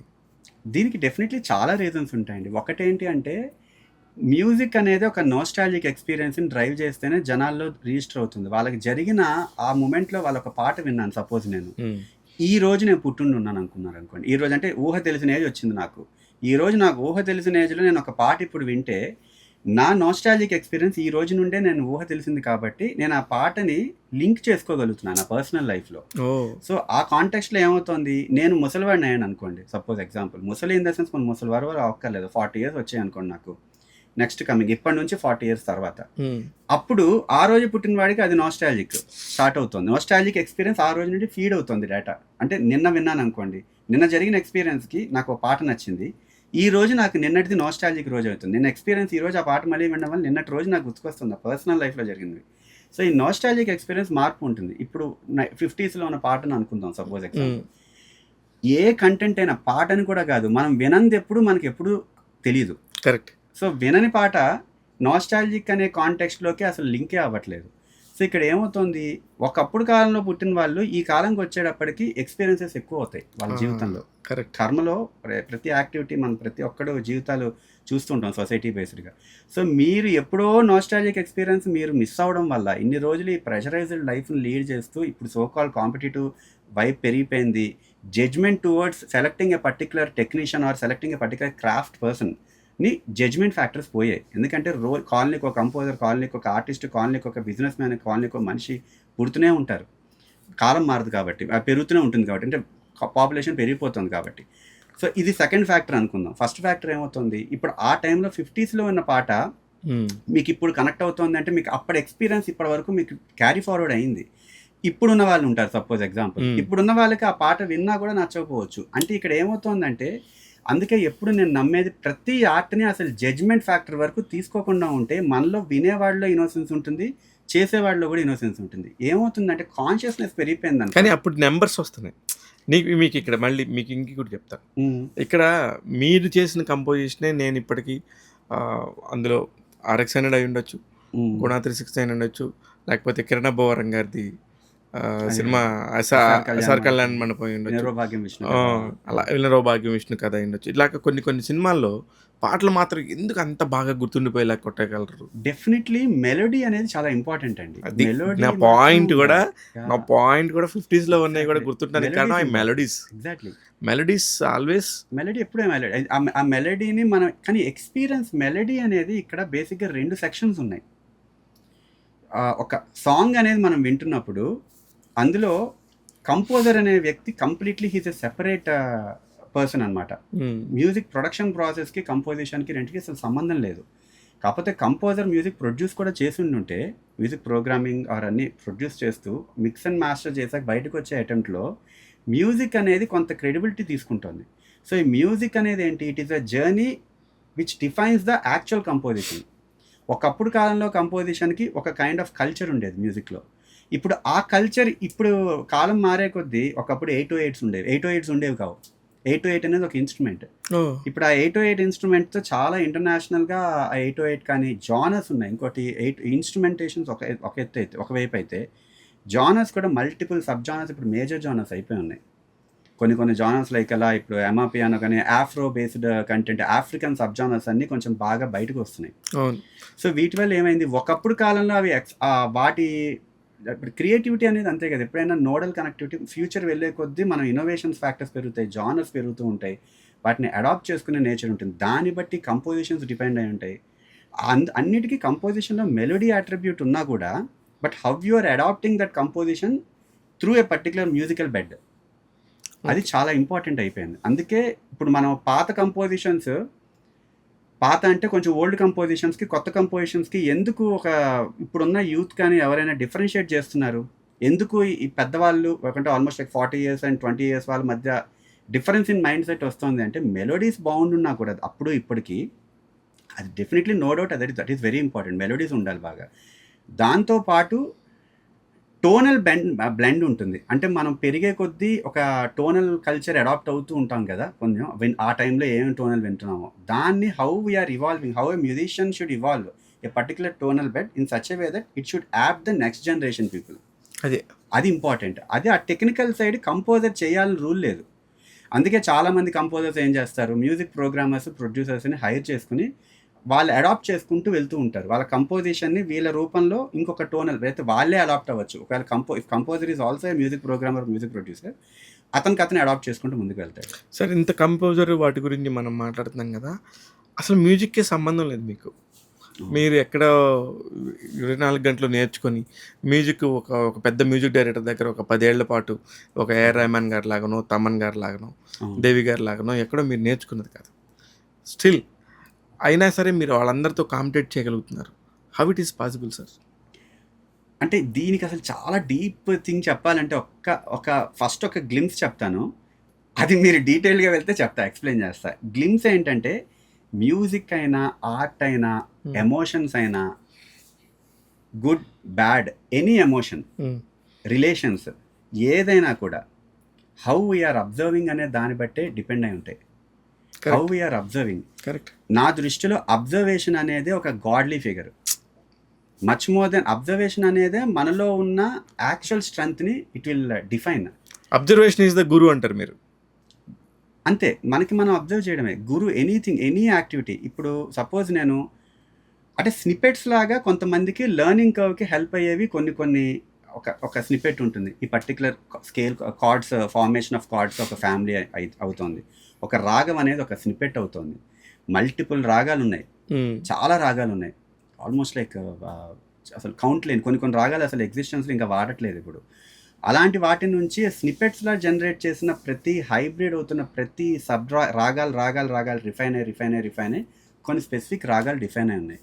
ఇవన్నీ బేస్ మీద ఇప్పుడు ఆ రాగాలు నేర్చుకుంటున్నాం మనం. What is the purpose of learning ragas అంటే, నన్ను అడిగితే మీరు ఏం చెప్తానంటే, ప్రతి ఇన్స్ట్రుమెంట్ ఇంక్లూడింగ్ వోకల్స్ కూడా వన్ ఆఫ్ ద ఇన్స్ట్రుమెంట్సే నా దృష్టిలో. సో ఇక్కడ ఏమవుతుంది, ప్రతి ఇన్స్ట్రుమెంట్ని మనం కంట్రోల్ చేయాలంటే మన మైండ్లో ముందు ఒక పర్టికులర్ నోట్, ఇప్పుడు 88 కీస్ ఉన్నాయి కీబోర్డ్లో 88 కీస్ అనేది డిఫైన్ చేయాలంటే దానికన్నా ముందు వెనక్కి వెళ్ళాం అనుకోండి, మనకి మనిషికి వినబడేదే మ్యూజిక్ అనుకుంటే వినబడేది ఎంత రేంజ్ 20 to 20,000 అనుకుందాం హర్ట్స్. 24,000 వరకు వినపడుతుంది కొంతమందికి. 20 to 20,000 హర్ట్స్లో మీకు వినబడే ప్రతి ఎమోషన్, ప్రతి టోన్, వినబడే ప్రతి శబ్దం కాంబినేషన్స్ ఒక రాగం. ఆ రాగంలో ఎన్ని కాంబినేషన్స్ అయినా ఉండొచ్చు, ఎన్ని రాగాలైనా క్రియేట్ చేయొచ్చు, ఎన్ని జానర్స్ అయినా క్రియేట్ చేయొచ్చు. ఇప్పుడు ఇండియన్ క్లాసికల్ ఉంది, జర్మన్ క్లాసికల్ ఉంది, ఇంకా వెస్ట్రన్ క్లాసికల్లో కొన్ని వేరే డిఫైన్ అవుతున్నాయి. సో ప్రతి రాగానికి ఒక snippet. End of the day మనం నేర్చుకుంటూ పోయేదాని బదులు ఏం నేర్చుకోవాలి అనే కాంటెస్ట్లో బదులు అది కూడా ఆలోచించుకొని ఏది వినాలి, వింటున్న ప్రతిదీ మన మైండ్లో how we are accepting the input అనేది ఇంపార్టెంట్. సో నేను ఎలా వినేవాడిని అంటే, మీరు ఇందాక అన్న దానికి ఆ అబ్జర్వేషన్ అనే కాంటెక్స్ట్ ఏమవుతుంది, ఇప్పుడు నేను సపోజ్ నాకు చిన్నప్పుడు ఒక 3rd class ఆ టైంలో ఉన్నప్పుడు నాకు వచ్చిన క్యాషియో మా పేరెంట్స్ తీసుకున్నారు. సో నేను ప్లే చేస్తున్నప్పుడు యాక్చువల్లీ ఆ సినిమాలో ఆ వీడియోలో ప్లే అవుతున్న పాట ప్లే అవుతుందిట, నేను ప్లే చేస్తున్నట్ట. కానీ నాకు మచ్ మోర్ దాన్ ప్లేయింగ్ దాని మీద ఉన్న ఇంట్రెస్ట్ కన్నా కూడా అప్పటికి అట్లీస్ట్ ఆ టైంలో అసలు ఎందుకు ఈ టోన్ వస్తుంది, దీనివల్ల ఎందుకు రియాక్ట్ అవుతున్నాం మనం. సో ఎమోషన్, హ్యూమన్ ఎమోషన్, నేను నమ్మేది ఏంటంటే మనిషి యొక్క స్పర్శను దాటి మనిషి దాటగలిగితే, మనిషి స్పర్శ దాటగలిగాడు అనుకోండి, మన సెన్సెస్ కళ్ళు చెవులు ముక్కు నోరు అండ్ ప్రతి ఎవ్రీ ఎలిమెంట్ని దాటగలిగితే వాడికి purpose of that life define అయి ఉండదు. పర్పస్ ఆఫ్ దట్ లైఫ్ ఎప్పుడు డిఫైన్ అవుతుంది, ఒక మనిషి అనేవాడు ఒక వల్నరబుల్ స్టేట్కి లోన్ అయిపోయి ఉండుంటే, అంటే ఏంటి, డిపెండ్ అయిపోయి ఉండుంటే. ఎలా మనం ఇప్పుడు హ్యూమన్ రిలేషన్స్ ఉంటాయి, హ్యూమన్ రిలేషన్స్కి నాకు మా పేరెంట్స్ అంటే ఇష్టం, ఇలా భార్య పిల్లలు అంటే ఇష్టం, ఇలా కాంటెక్స్ట్లో ఉన్న మన ఎమోషనే మన కర్మలో పార్ట్ అవుతున్నాం మనం. దీనివల్ల ఏమవుతుంది, ఆ కాంటెక్స్ట్లో మనం వీక్గా ఉంటున్నప్పుడు అబ్జర్వేషన్ అనేది అక్కడ అదే, వాళ్ళ ఎమోషన్స్ అబ్జర్వ్ చేయడం వల్ల మనం వల్నరబుల్ అయ్యాం. అలాగే మన ఒక విజ్డమ్ కానీ గ్రో అవుతూనే ఉందనుకోండి ప్యారలల్గా, లైక్ ఎలా వింటూ ఉండాలి, పర్పస్ ఉండకూడదు దాని మీద. ఇప్పుడు మ్యూజిక్ మీద నాకు పర్పస్ లేదు, సో ఏమవుతుంది, నేను వింటూ ఉండే కాంటెక్స్లో ఏమయ్యేది, ఆ వినడం అనేది ఇంపార్టెంట్ కాదు, వినడం దాన్ని నేను ఎక్సైట్ అయింది ఎక్కడ అంటే, ఓకే ఇక్కడ ప్లే చేస్తూ ఉంటే రియాక్ట్ అవుతున్నారు ఏంటి పక్కన, అంటే ఓకే ఇక్కడ ఎవరో ఒక ఎమోషన్ పాట ప్లే అవుతుంది, ఇక్కడ ఏడుస్తున్నారు, ఆనందంగా ఉన్నారు, అదేంటి ఇంత వీక్గా ఉన్నారేంటి మనుషులు, అంటే అది చాలా పెద్ద రోల్ ప్లే చేస్తుంది. That is giving an energy instance which is influencing the people. ఇది బాగుంది కదా, ఇప్పుడు ఒక ఎనర్జీ ఇన్స్టెన్స్ని ఒకవేళ నేను ఏమన్నా కంట్రోల్ చేయగలిగితే ఎలా కంట్రోల్ చేయగలుగుతాను అనేది ఎప్పుడు వచ్చింది మీకు ఈ ఆలోచన? 3rd, 4th, 5th ఆ టైంలో నేను ఆలోచిస్తూ ఉండేవాడిని. సో అప్పుడు ఏమయ్యేదంటే, నేను ఇంకా ఇన్ఫ్యాక్ట్ ఆ ప్లే చేస్తున్నప్పుడు ఆ పాట ప్లే అవుతుందన్న కాన్షియస్నెస్లో కూడా లేదు నేను, ఆ పాట నేను ప్లే చేస్తున్నాను సంగతి కూడా నాకు తెలియదు. నేను ఆలోచించింది ఏంటంటే, ఎంబెడెడ్ సిస్టమ్స్ ఒక ఏజ్ వచ్చాక ఆ పేరు తెలుస్తుంది జనరల్గా మనకి, ఆ టైంలో తెలియదు కదా ఆబ్వియస్గా పేరు. సో నేను జనరల్గా ప్లే చేస్తున్నప్పుడు ఆ ఎక్కడి నుండి వస్తుంది ఆ నోట్, అది ఎలా డిఫైన్ అవుతుంది, నొక్కడం వల్ల పవర్ ఆఫ్ చేస్తే నొక్కడం వల్ల టోన్ రావట్లేదు, పవర్ ఆన్ చేస్తే టోన్ వస్తుంది, అది ఎలా వస్తుంది, దాని మీద నాకు ఎక్సైట్మెంట్ ఫ్యాక్టర్ పెరిగింది. ఇక్కడ ఏమైంది, దీనివల్ల మీరు బాగా డీప్గా అబ్జర్వ్ చేస్తే ఆ రెండో ఎలిమెంట్ నేను ఇంపార్టెన్స్ పెట్టుకోపోయింటే మూడో ఎలిమెంట్ అయి ఉండేది. ఇప్పుడు ఈ రెండో ఎలిమెంట్ మీద ఇంపార్టెన్స్ పెట్టడం వల్ల, దాని ముందు చాలా మంది చాలా కష్టం కదా, ఒక బిట్ ప్లే చేయడం కష్టం కదా, వినంగానే ఏం నేర్చుకోకుండా అని వాళ్ళు అక్కడ ఆ నోడల్ పాయింట్ దగ్గర ఆగిపోయి ఉండొచ్చు. నేను అక్కడ ఆగలేదు, ఎందుకు ఆగలేదు అంటే అది ఆగాలి అన్న విషయం కూడా నాకు తెలియదు. సో అందుకే ఎప్పుడు మనం చేస్తున్న పని మీద మనకి ఇష్టం లేదనుకోండి, మనం చేస్తున్న పని ఈజీగా సాధించుకోవచ్చు. అంటే ఇష్టం లేదనే దానికన్నా ఏమంటామంటే కోరిక లేకపోవడం అంతే. కోరిక లేదనుకోండి ఈజీ అవుతుంది, మేబీ పక్కన వాళ్ళు దాని మీద కాన్సన్ట్రేట్ చేయడం వల్ల అది బాగుండొచ్చు అనిపించవచ్చు. అలా నాకు అదొకటనే కాదు, మ్యూజిక్ అనే కాదు, నాకు చాలా డిపార్ట్మెంట్స్ మీద ఇష్టం. నాకు జనరల్గా ఎలా ఉంటుందంటే, నేను నమ్మేది ఏంటంటే, మనిషి పుట్టడం వల్ల పర్పస్ ఏంటో లేనప్పుడు పర్పస్ తెలుసుకున్నాడు అనుకోండి అతను ఎర్లీ స్టేజ్లో, పోనీ సపోజ్ ఓకే ఏదో ఒక రేదంతా తెలుసుకున్నాడు, అది కర్మకి అప్లై కాని అనుకుందాం, అది ఎక్స్ప్లెయిన్ చేసినా మేబీ సగం మందికి అర్థం కాకపోవచ్చు. పర్పస్ అర్థం కాని జన్మ మొదలైంది అని మనం ముందే తెలుసుకున్నప్పుడు, మరి ఎందుకు మనం ఈ పర్పస్ లేనప్పుడు ఎందుకు ఉపయోగం లేదు కానీ అనుకోవచ్చు. కానీ పర్పస్ లేదని తెలుసుకుంటూనే అండ్ ఒక వల్నరబుల్ ఎలిమెంట్స్కి మనం అడాప్ట్ అయిపోయి ఉండడం వల్ల కొన్ని రోజులు కర్మలో మనకి నచ్చింది ఏంటి అని, వాళ్ళకి నచ్చింది ఏంటి, వీళ్ళకి నచ్చింది ఏంటి, ఎలా ఇన్ఫ్లుయెన్స్ అవ్వాలి, ఈ కర్మలో బతకాలి కదా, ముందుకు వెళ్ళాలి కదా మనం అన్న కాంటెక్స్ట్లో, సరే ఇప్పుడు ఏం చేయాలో చెప్పండి అంటే, అది మ్యూజిక్ చేయాలా, ఓకే మ్యూజిక్ చేస్తా, ఇంకొక ఆర్ట్, ఫైన్ ఆర్ట్స్ బొమ్మ గీయాలా, ఫైన్ ఆర్ట్స్ కల్చర్ ఏమన్నా మనం బిల్డ్ చేయాలా, ఓకే చేసేస్తున్నా, బట్ దానికి పర్పస్ ఉండకూడదు. అది చేసిన దానికి జనాలకి నచ్చుతుందా నచ్చదా, నాకు నచ్చుతుందా నచ్చుతుంది, ఎందుకంటే నేను చేసే పాటలు నాకే కనెక్ట్ అవ్వవు. నేను చేసిన సెకండ్ ట్రై చేసిన అటెంప్ట్ నెక్స్ట్ సెకండ్ నాకు దాని మీద పర్పస్ ఉండదు. సో ఈ కాంటెక్స్ట్లో ఏమైపోతుంది, నేను 100% విజ్డమ్ పెట్టగలిగే స్కోప్ దొరుకుతుంది. అదే అర్థమైంది. దానివల్ల తక్కువ టైంలో తొందర పనులు అవ్వచ్చు. అండ్ ఇంకొక అడ్వాంటేజెస్ థింగ్ ఏంటంటే, ముందు పాటని ఇన్ఫ్లుయెన్స్ అవ్వకుండా ఉండే అదృష్టం ఉండొచ్చు డెఫినెట్గా. మూడో ఫ్యాక్టర్ ఏమవుతుంది అంటే, రిక్వైర్మెంట్ ఫ్రెష్గా వినేది తొందరగా నేను మైండ్కి తీసుకోగలిగి అన్ఎక్స్పెక్టెడ్ ఒక చిన్న షిమ్మరీ డ్రైవ్ని నేను క్రియేట్ చేయగలుగుతాను ఆడియన్స్ పాయింట్ ఆఫ్ వ్యూలో. దీనివల్ల ఏమవుతుంది, నేను చేసిన పాట మేబీ అన్ఇన్ఫ్లుయెన్స్డ్ అయింది అనుకోండి, it will reach mass audience. అంటే మాస్ అంటే ఎక్కువ మంది జనాలు ఆడియన్స్కి రీచ్ అయ్యే స్కోప్ ఉంది. అగైన్ అది మళ్ళీ మైండ్లోకి ఎక్కించుకోకూడదు. ఎక్కించుకుంటే ఏమవుతుంది, నాకు లిటిల్ RX100 రిలీజ్ అయ్యాక అందరూ నా పాట అదే RX100 పిల్లారా పాట ఇవన్నీ వర్కౌట్ అవుతున్నా, జనాలు బాగా కొంచెం ఆరా క్రియేట్ అవుతున్నప్పుడు జనాల్లో నాకు భయం వేసింది. ఇన్ఫ్యాక్ట్ అది చెప్పాలంటే ఇంకా పచ్చిగా భయం వేసింది. ఏ కాంటెక్స్ట్‌లో అంటే కాన్షియస్‌నెస్ క్రియేట్ అవుతుంది. అంటే వాళ్ళకి నచ్చట్లేదు అన్న నేను హ్యాపీ ఫీల్ అయ్యేవాడిని. నచ్చింది అసలు నచ్చింది అన్నాను కాదు. అసలు వాళ్ళు నా గురించి పట్టించుకోకపోయి ఉంటే హ్యాపీ ఫీల్ అయ్యాను. అందుకే ఎప్పుడు నేను నమ్మేది ఏంటంటే, ఎప్పుడూ ఒకళ్ళని ఇష్టపడకూడదు. ఒక ఆర్ట్ ఫామ్‌ని ఇష్టపడకూడదు మెయిన్‌గా ఒక మనిషి. ఆర్ట్ ఫామ్‌ని ఇష్టపడ్డాడు అనుకోండి, అది యువతల వ్యక్తి ఎవడైతే వర్క్ చేస్తున్నాడో ఆర్ట్ ఫామ్‌ని, వాడికి కర్మలో ఇంకొంచెం ఎక్కువ బెటర్‌గా పేరో, లేకపోతే నష్టమో, లేకపోతే గుడ్డో, బ్యాడో ఏదోటి ఎఫెక్ట్ చేయగలిగే స్కోప్ ఉంటుంది. అది యువతల వాడు వల్నరబుల్ స్టేట్‌కి తెచ్చుకోకూడదు అనుకున్నాడు అనుకోండి, అడ్వాంటేజ్ ఒకటి ఏంటంటే ఎక్కువ రోజులు వీడిలో క్రియేటివిటీ వర్క్ సస్టైన్ అవ్వచ్చు మేబీ. రెండో ఫ్యాక్టర్ ఏంటి, ఎందుకు సస్టైన్ అవుతుంది, వీడికి పర్పస్ లేదు ముందు పాటల మీద. అందుకనే ఇది ఇప్పుడు మీరు కూడా మీ సక్సెస్ స్టోరీలో నాకు తెలిసి మీకు అవి లేకపోవటమేనేమో. అందుకే కొత్త కొత్త మ్యూజిక్, కొత్త కొత్త కంపోజిషన్ రావచ్చేమో. ఇక్కడ అదేనండి 100% అంతేనండి. ఎందుకంటే మనం నేను జనరల్గా అప్పుడు వింటున్నప్పుడు కూడా, అరే పట్టించుకోవద్దు, నా గురించి నువ్వు ఆలోచించడమే నాకు ఇష్టం లేదు, నా గురించి నువ్వు ఎందుకు ఆలోచిస్తున్నావు, అసలు టైం వేస్ట్ పని కదా అని నాకు నేను ఫీల్ అయ్యేవాడిని. అలా చెప్తే కొంతమంది నాకు క్లోజ్ వాళ్ళు నేను చెప్పేవాడిని. మీరు ఆర్జీవి గారి లాగా మాట్లాడుతున్నట్టుగా అనిపిస్తుంది. అంటే ఏ కాంటెక్స్ట్ అని? అంటే ఎవరిని పట్టించుకోవద్దు, దేన్ని పట్టించుకోవద్దు, నీకు వచ్చిన దాన్ని నువ్వు 100% చేసేయి.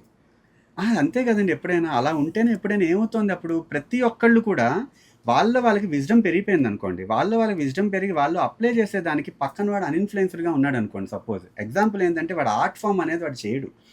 ఎప్పుడైతే వాడు ఆర్ట్ ఫామ్ ఇన్ఫ్లుయెన్స్ చేయడో, వాడిలో ఉన్నది one of the most greedy element అయినా, వినేవాడికి గ్రీడీ ఎలిమెంట్ ఎంత ఉందో పాట వినాలన్న కోరిక, చేసేవాడికి కూడా పాట చేయాలనే గ్రీడీ ఎలిమెంట్ తగ్గిపోతుంది. దానివల్ల ఏమవుతుంది, ఆ పర్టికులర్ ఆర్ట్ ఫామ్ ఎగ్జిస్టెన్స్లో ఉండదు. ఎగ్జిస్టెన్స్లో ఆర్ట్ ఫామ్ లేదనుకోండి, అవసరం ఉండదు మనిషికి. స్లోగా వాడిలో వాడు వెనక్కి వెళ్ళి వాడి పర్పస్ ఆఫ్ లైఫ్ అనేది వాడికి అర్థం, అసలు ఏమీ లేదురా పర్పస్ ఆఫ్ లైఫ్ అని ఒక కర్మలో డిఫైన్ చేసుకున్నాడు అనుకోండి, కర్మ అనేది ఎండ్ అయ్యే స్కోప్ ఉంటుంది.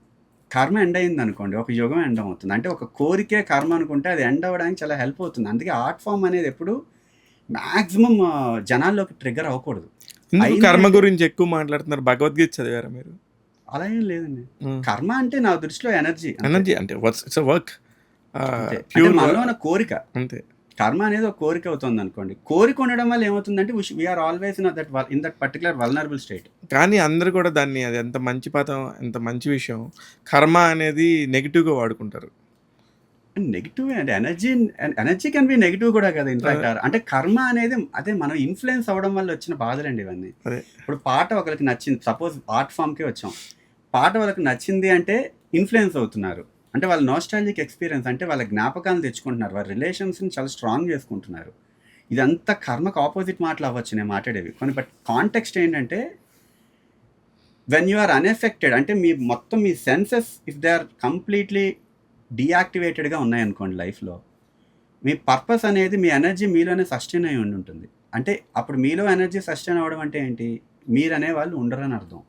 మీలో లేరనుకోండి మీరు, it will be in a state where purpose define అవ్వకపోతే ఒక యుగానికి ఎండ్ అయ్యే స్కోప్ ఉంటుంది. అదే ఎండ్ కార్యక్రమం. అది ఎవరికి వాళ్ళు ట్రిగ్గర్ చేసుకోవాల్సిన యాక్టివిటీ ఉంది. అందుకే ఇప్పుడు ఏమవుతుంది, అయితే డిస్ట్రక్షన్ ఆఫ్ ద ఒక యుగం అనుకునేది ఒక రియల్ అనుకునే కాంటెక్స్ట్లో ముందుకు వెళ్తే, సపోజ్ పోనీ ప్రస్తుతానికి ఏమవుతుంది, మనలో ఉన్న ఇష్టం స్లోగా తగ్గుతుంది అనుకోండి.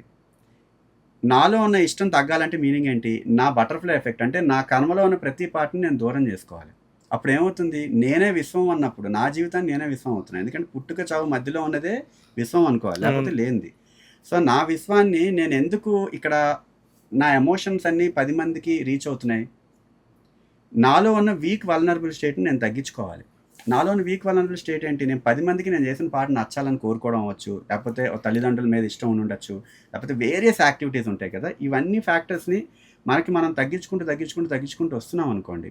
ఒక స్టేజ్లో ఏమవుతుంది, నా విశ్వాన్ని నేను ఐఎమ్ అరేజింగ్ మై వరల్డ్, నా ఎనర్జీ, నా ఎనర్జీని అరేంజ్ చేసుకుంటూ వచ్చాను అనుకోండి. నా పార్టే నా యాక్టివిటీ అయితే, నా పార్టీ ఇంకొక పాత్ర అయి ఉండుంటే, ఇంకొకటి పాత్ర అయి ఉండుంటే, అంటే నేను ఒకరికి ఒక పని చెప్పాను అనుకోండి, ఇప్పుడు ఆ పని ఏంటి మీనింగ్, నేను చెప్పిన పని అయింది అది. సో అతను నా పార్ట్లో ఒక భాగమై ఉన్నాడు అంతే. సో ఇప్పుడు అతనితో నాకు పని అయిపోతే, అతని పని అయిపోయింది అనుకోండి, నా విశ్వాన్ని నేను అరెస్ట్ చేసుకోవచ్చు. దానివల్ల ఏమైంది, నా తప్పులు నేను అరెస్ట్ చేసుకుంటున్నా. అర్థమైంది. అంటే మీ విశ్వానికి సంబంధించి వేరే వాడికి మరింప చెప్తున్నారు. వేరే వాళ్ళు ఎవరో కాదు, నేనే, యాక్టివిటీ, నా ఎనర్జీయే. ఓకే. నా ఎనర్జీ వల్లే అది వాళ్ళు అంటే క్రియేట్ ఫైనల్‌గా మీరు ఇక్కడ చెప్పేది ఏంటి? కోరికని తగ్గించుకొని, కోరిక లేకుండా ఉంటే అవుట్‌పుట్ అంతే. పర్ఫెక్ట్‌గా ఉంటది ఎవరిదైనా. అవుట్‌పుట్ పర్ఫెక్ట్‌గా ఉండదు. కోరిక 100% లేకపోతే అసలు అవుట్‌పుట్ చేయాల్సిన అవసరం ఉండదు. ఆ కొంత పార్ట్ అంటే నేనేం చేస్తూ ఉంటానంటే కొంత నాకు actually much more then music evolution of something which should influence ఆ నథింగ్‌నెస్ అనుకుంటామో ఏదో పేరు చెప్పుకోండి. అది ఆ కాంటెక్స్ట్ ఉంది కదా! ఆ కాంటెక్స్ట్ స్టేజ్ అంటే పర్పస్ లేని ఆరా ఒకటి ఉంటుంది కదా! ఆ ఆరాకి తొందరగా ఇన్‌ఫ్లుయెన్స్ చేయాలంటే first mass destruction of emotions అవ్వాలి. Correct. Mass destruction of emotion ఎప్పుడవుతుంది? అందరికీ టెక్నాలజీ కానీ, వేరియస్ యాక్టివిటీస్ మ్యూజిక్ ఏదో ప్రతి ఆర్ట్ ఫార్మ్ ఏదైనా ఎక్కువ మ్యాసివ్‌గా వెళ్ళిపోయిందనుకోండి. ప్రతి ఒక్కరు డిపెండెన్సీస్ ఎక్కువ పెరిగిపోతాయి. డిపెండెన్సీస్ పెరిగాయనుకోండి. ఒక స్టేజ్‌లో డిపెండెన్సీ ఒకేసారి అన్నీ వెళ్ళిపోయేటప్పటికి గ్రీడీనెస్ ప్రతి ఒక్కడికి పెరిగిపోయిందనుకోండి. ఇండివిడ్యువల్ సెపరేట్ ఎంటిటీస్‌గా అయిపోయి ఉంటారు వాళ్ళు. దానివల్ల ఏమవుతుంది? కొన్ని రోజుల తర్వాత వాడేమన్నా ఒక హెల్ప్ అడిగినా పక్కనోడు చేసేవాడు ఉండడు. దానివల్ల ఏమవుతుంది? లాస్ట్ స్టేజ్‌లో వాడి మీద వాడు ఆలోచించడం మొదలుపెడతాడు. వాడి గురించి వాడు ఆలోచించిన రోజు self constructive process of dissolving the human form start అవుతుంది. అది. అయితే నాకొక్కడ ఒక క్వెషన్ ఉండింది. అసలకి అసలు ఎటువంటి మ్యూజిక్‌కి సంబంధం లేని మీరు, ఫ్యామిలీ అంతానేమో బాగా చదువుకున్నోళ్ళు, పెద్ద పెద్ద డాక్టర్స్ అని విన్నాను. ఒకసారి మీ ఫ్యామిలీ గురించి చెప్పండి సార్? నేను మొత్తం పుట్టి పెరిగిందంతా వైజాగ్‌లో. ఓకే. మా పేరెంట్స్ ఇద్దరు doctors. Doctor Jayabharathi, doctor Srihari, doctor Y. Srihari. Okay. So, వాళ్ళు మా మదర్ ఇద్దరు మా మదర్ ఏమో గైనకాలజిస్ట్ అండ్ సివిల్ సర్జన్ స్పెషలిస్ట్‌గా రిటైర్ అయ్యారు. డిప్యూటీ డీఎంఎండ్‌హెచ్ఓగా. అండ్ మా ఫాదర్ ఎస్‌పీహెచ్ఓగా రిటైర్ అయ్యారు. ఓహ్! సో, నేను యాక్చువల్లీ వైజాగ్‌లోనే నా స్టడీస్ అంతా కూడా వైజాగే. గీతం. గీతంస్ వరకు వైజాగ్‌లోనే మొత్తం అంతా ఎవ్రీథింగ్. సో, మా తాతగారు ఏయూలో కెమిస్ట్రీ డిపార్ట్మెంట్ హెచ్ఓడిగా చేశారు. ఓహ్! సో, మా తాతగారు గ్రాండ్ మదర్ మా తాతగారి దగ్గర కొన్ని రోజులు నేను పెరుగున్నా వైజాగ్‌లో. మా పేరెంట్స్ ఇద్దరు విజయనగరంలో డాక్టర్స్‌గా ఉన్నప్పుడు మీరు వైజాగ్‌లో తాతగారోళ్ళ దగ్గర. ఆ! పెరిగున్నాను చాలా రోజులు, చాలా సంవత్సరాలు. అండ్ ఇంకొకటి మా పిన్ని, మా బాబాయ్ ఇద్దరు చార్టర్డ్ అకౌంటెంట్స్. మొత్తం అందరం ఒకటే ప్లేస్‌లో ఉంటూ ఉండేవాళ్ళం వైజాగ్‌లో అంతా. ఓకే. ఇప్పుడు ప్రొఫెషన్ ఒక్కొక్క ప్లేస్‌లో ఒక్కొక్కళ్ళు వెళ్ళారు. జనరల్‌గా జాబ్స్ అని ఒక్కో ప్లేస్‌లో ఉంటాయి కదా! సో, మా పెద్ద మామయ్య ఎన్ఐటీలో ప్రొఫెసర్‌గా చేస్తున్నారు. రూర్కెలా ఎన్ఐటీలో robotics and mechanical and robotics డిపార్ట్మెంట్‌లో. అదే ఆ సెగ్మెంట్ డీటెయిల్ సెగ్మెంట్ తెలీదు. బట్ మా మామయ్య చీఫ్ ఆర్కిటెక్ట్‌గా చేస్తున్నారనమాట చాలా కంపెనీస్‌కి. చిన్న మామయ్య. హ్మ్. సో, అందరికీ మ్యూజిక్ మీద చాలా ప్యాషన్ అండ్ ఇంట్రెస్ట్ ఉండేది చిన్నప్పుడు. Maybe that might be one of the lead points నాకు. కొంచెం అటువైపు ఏమన్నా డైమెన్షన్ ఇదొక ఇన్‌స్ట్రుమెంట్ ఉందా? దీన్ని ప్లే వాయిద్దాం. చేస్తారు. అంటే వాళ్ళు ప్లే చేస్తున్న దానిలో ఏమైనా ఎమోషనల్ ట్రిగ్గర్ పాయింట్ అబ్జర్వ్ చేయడం. నేను యాక్చువల్లీ కోర్ లెవెల్ ఎమోషనల్లీ చాలా కనెక్ట్ అవ్వను. వెరీ అసలు సీరియస్‌గా తీసుకోలేను ఏ ఎమోషన్‌ని. అప్పటికప్పుడు ఆ ఎమోషన్ తీసుకుంటాను, వదిలేసి ఇంకొక ఎమోషన్ తీసుకుంటాను, ఇంకో ఎమోషన్. అంటే అన్నీ వెళ్ళిపోతుంటారు ఒక్కొక్క ఐ ఎమోషన్ కెన్ నుంచి ఇంకొక హ్యాండిల్ ఎమోషన్. దట్. చిన్నప్పటి నుండి కొంచెం అలవాటయింది అది ఆ ప్రాసెస్. అంటే ఎందుకయిందో తెలీదు. బట్ అది ఆ ఫ్లోలో వెళ్తూ వచ్చాను. సో, బాగా చదివేవారట కదా మీరు? బాగా ఏం కాదండి. మామూలుగానే. Yeah! But still end of the day through అయితే అయ్యాను ఇంజినీరింగ్ వరకు అదే. ఎవ్రీథింగ్. But yeah! 80% అలా వచ్చేవి. 80% అరౌండ్ 85 అలా. కానీ జాబ్ చేసేవారట కదా సాఫ్ట్‌వేర్‌లో? నేను ఐటీ తర్వాత జాబ్ చేశాను తర్వాత. అప్పుడు నేను మ్యూజిక్ కూడా అప్పుడు అక్కడ చేస్తున్నప్పుడు కూడా నాకు యాక్చువల్లీ మెయిన్‌గా మ్యూజిక్ కాంటెక్స్ట్‌లో రావడానికి కూడా చాలా పెద్ద లీడ్ పాయింట్స్ ఏంటంటే మా పేరెంట్స్, గ్రాండ్ పేరెంట్స్ అండ్ మా మామయ్యలు, పిన్ని. హ్మ్. సో, వాళ్ళు నాకెప్పుడు ఎంకరేజ్ చేస్తూ ఉండేవాళ్ళు. ఇంతమంది ఎంకరేజ్ చేసేవాళ్ళు. డెఫినెట్‌లీ అండి. చాలా ఎంకరేజ్‌మెంట్. అది ఫస్ట్ వాళ్ళు ఇచ్చిన గిఫ్ట్ ఏంటి సార్? మీరు మ్యూజిక్ డైరెక్టర్ అవుతారు. ఏదైనా కొనుక్కోమని ఇన్‌స్ట్రుమెంట్‌కి డబ్బులు ఇచ్చిన సందర్భం ఏమైనా ఉందా? అసలేం గుర్తులేదు. ఏమీ గుర్తులేదు. కానీ ఒక్కటేంటంటే నేనేం అడిగినా సపోర్టివ్‌గా ఏదో రకంగా అరేంజ్ చేస్తూ చేసేవాళ్ళు. కానీ అడిగిన దానిలో మ్యూజిక్ అనే దాని మీద నేనెప్పుడు అడగలేదు. నేను నా ఇంజినీరింగ్ వరకు కూడా నేను అసలు ఇన్‌ఫాక్ట్ ఇంకా టు బీ ఫ్రాంక్ చెప్పాలంటే తెలుగు పాటలు వినలేదు. ఓహ్! ఇంజినీరింగ్ ఎండ్ అయ్యేంత వరకు. తెలుగు పాటే తెలీదు. తెలుగు పాటలే తెలీదు. అంటే ఏమన్నా వింటే బావుందా? బాలేదా? అసలు ఆర్టిస్ట్ ఎవరు చేశారు? ఇప్పుడు రెహమాన్ గారి పాటలు ఏమన్నా రిలీజ్ అవుతున్నప్పుడు కూడా అలా వినేవాడిని. దాని మీద అసలు నా ఏం ఉండేది కాదు. ఇన్‌ఫాక్ట్ మైండ్‌లోకి వెళ్ళేది కాదు. అసలు ఏ ఆర్టిస్ట్ అసలు అసలు సినిమాలు చూసేవాడిని కాదు. చాలా తక్కువ సినిమాలు. కానీ అసలు ఎంత అదృష్టం అసలకి. అదే డెస్టినీ అలా అసలకి డిఫైన్ అయింది. సంవత్సరాల కొద్దీ తరబడి ఇండస్ట్రీలో తపస్సులాగా చేసి అవును. ఎంతో కష్టపడే వాళ్ళకి రాని అవకాశం మ్యూజిక్ డైరెక్టర్‌గా మీకు వచ్చేసింది. డెఫినెట్‌లీ వెరీ హ్యాపీ థింగ్ అది. అండ్ ఇంకొకటి ఏంటంటే నేను మధ్యలో యాక్చువల్లీ 2009 అప్పుడు ఒక ఆల్బమ్ ఒకటి చేసాం యాక్చువల్లీ. అది 2009 ఇంజనీరింగ్ అవ్వంగానే అనమాట. నెక్స్ట్ ఒక ఆల్బమ్ చేసినప్పుడు తెలుగు పాట, అప్పుడు కోటి గారు, సాగర్ గారు, ఫిలిం ఛాంబర్ ప్రెసిడెంట్ అప్పుడు ఉన్నారు, సాగర్ గారు అండ్ శివాజీ గారు, ముగ్గురు వచ్చారు ఈవెంట్ కి. ఆ ఈవెంట్ కి అతను వీడియో ఎవరైతే హ్యాండిల్ చేశారో వాళ్ళకి అతను పరిచయం ఉన్నారు. అప్పుడు నాకు అసలు ఆల్బమ్ వీడియో ఎవరైతే హ్యాండిల్ చేసిన అతను. సో అప్పుడు వచ్చినప్పుడు ఆ ప్రాసెస్లో నాకు కోటి గారు అందరూ పరిచయం అయ్యారు. అప్పుడు ఆ టైంలో కూడా కోటి గారు అడిగారు, ఇలా ప్రోగ్రామింగ్ కాంటెస్ట్ లాగా ఉన్న ఇంట్రెస్ట్ ఉందా అంటే, గోల్ ఇటువైపు మ్యూజిక్లో ఉందని. అప్పుడు కూడా ఇన్ఫ్యాక్ట్ నాకు తెలియదు కూడా, నాకు అసలు సీరియస్గా ఒక వర్క్ ఫ్లో తెలియదు. ఒకప్పుడు ఇంజనీరింగ్ అయినంత వరకు కూడా ఎలా అనుకునేవాడిని అంటే, ఇన్ని ఇన్స్ట్రుమెంట్లు ఒకళ్ళు ప్లే చేయడం ఏంటి, ఎలా ప్లే చేస్తున్నారు కంపోజర్స్, ఇంత గిఫ్టెడ్. నేను అంటే అనుకుని ప్లే చేసుకుని ఏం పెట్టుకుని వెళ్తున్నారేమో, అది వర్కౌట్ అవుతుందిలే, అంత చాలా ట్రైనప్ సెషన్స్ అయి ఉంటాయేమో కాంటెస్ట్ ఒక్కొక్క ఇన్స్ట్రుమెంట్. నేను యాక్చువల్లీ అప్పుడు గిటార్ ఒక 3 months నేర్చుకున్నాను నేను. అదొక్కటి. అప్పుడు తర్వాత నుండి ఇంకా సెల్ఫ్ లర్నింగ్ అంతా ఆన్లైన్లో నేర్చుకోవడం. గిటార్ నేర్చుకున్నంటే అసలు గిటార్ కూడా నేర్చుకోవాలని ఎందుకు అనిపించింది అప్పుడు? మరి జస్ట్ క్యాజువల్గా అప్పుడు ఏదో మా అపార్ట్మెంట్లో పైన ఒకళ్ళు గ్రూప్ అందరూ, నేను క్రికెట్ ఆడుతున్నప్పుడు మేము ఇక్కడ గిటార్ ఒక అతను వచ్చి నేర్పించేవాళ్ళు. సో గిటార్ ఓకే బాగుంది కదా ఇన్స్ట్రుమెంట్, ఎక్స్పీరియన్స్ వస్తుంది, ఆ ప్లక్కింగ్ ఎక్స్పీరియన్స్ వస్తుంది, ఆ రిథమిక్ ఎక్స్పీరియన్స్ ఇష్టం నాకు. అది ట్రిగ్గర్ అయ్యేది అప్పుడు, అట్లీస్ట్ ఇష్టం కాదు పక్కన పెడితే ట్రిగ్గర్ అయ్యేది మైండ్కి. సో ఓకే ఇదేదో బాగుంది కదా, నేను నేర్చుకుందాం కదా అని అప్పుడు తీసుకుని ఒక 3 months నేర్చుకున్నా. తర్వాత నుండి ఇంకా నాకు బేసిక్గా ఏమేం లేదండి. అది టు బి ఫ్రాంక్ చెప్పాను, పచ్చిగా చెప్పాలంటే జీరో మ్యూజిక్ మీదనే కాదు. ఇప్పుడు నేను ఒకప్పుడేమో ఐటీ బేస్డ్గా ప్రోడక్ట్ ఐడియాలన్నీ వేసుకుంటూ ఉండేవాళ్ళని, కొన్ని POCs బిల్డ్ చేసుకుంటూ ఉండేవాడిని, పైథాన్లో అండ్ జావా, వీటిలో జావా డెవలపర్గా కూడా చేసే తర్వాత జాబ్ ఐటీలో. సో అలా నేను అలా చేసుకున్నాను. RX అనేటప్పుడు కూడా నైట్ టైం మేము ఆ వర్క్ చేసుకుంటూ, నేను కపుల్ ఆఫ్ నాతో పాటు వర్క్ చేస్తున్న కొంత ఇంకో ఇద్దరు, మేము డెవలప్ చేసుకుంటూ యాప్స్. RX అనేది మార్నింగ్ టైంలో మ్యూజిక్ చేస్తే నైట్ టైం స్క్రిప్టింగ్లో చేసుకునే వాళ్ళం. అలా ఉండేది. సూపర్ అసలు. కానీ నాకు ఇక్కడ అన్నిటికంటే అసలు ఇంట్రెస్టింగ్ కన్వర్జేషన్ ఏంటంటే, అసలు మీకు ఇండస్ట్రీకి రావడానికి అజయ్ భూపతికి మీరు ఎలా దొరికారు, మీకు అజయ్ భూపతి గారు ఎలా దొరికారు? నేను యాక్చువల్లీ ఇక్కడికి వచ్చినప్పుడు, నేను ఐటీలో జాబ్ చేసినప్పుడు, తర్వాత మధ్యలో శ్రేయాస్ మీడియా శ్రీనివాస్ గారు ఒక వెబ్ సిరీస్ చేస్తున్నారు. అప్పుడు ఐడియా మొదలు పెట్టారు. అప్పుడు చేస్తున్నప్పుడు ఒక సాంగ్ కోసం అన్నప్పుడు నేను జస్ట్ పిచ్ చేయడం కోసం నేను ఒకటి చేశానండి, ఒక అటెంప్ట్. ఒకసారి ఇది సార్ట్అవుట్ చేశాను, వినిపించడానికి వెళ్ళినప్పుడు అతనికి కనెక్ట్ అయ్యి ఒక సాంగ్, ఆ వెబ్ సిరీస్ సంబంధించిన సాంగ్ చేయడానికి ఒక లిరిక్ రైటర్ చైతన్య వర్మ అని అతను అక్కడ అతను తెలిసి శ్రేయాస్ మీడియా శ్రీనివాస్ గారికి కూడా.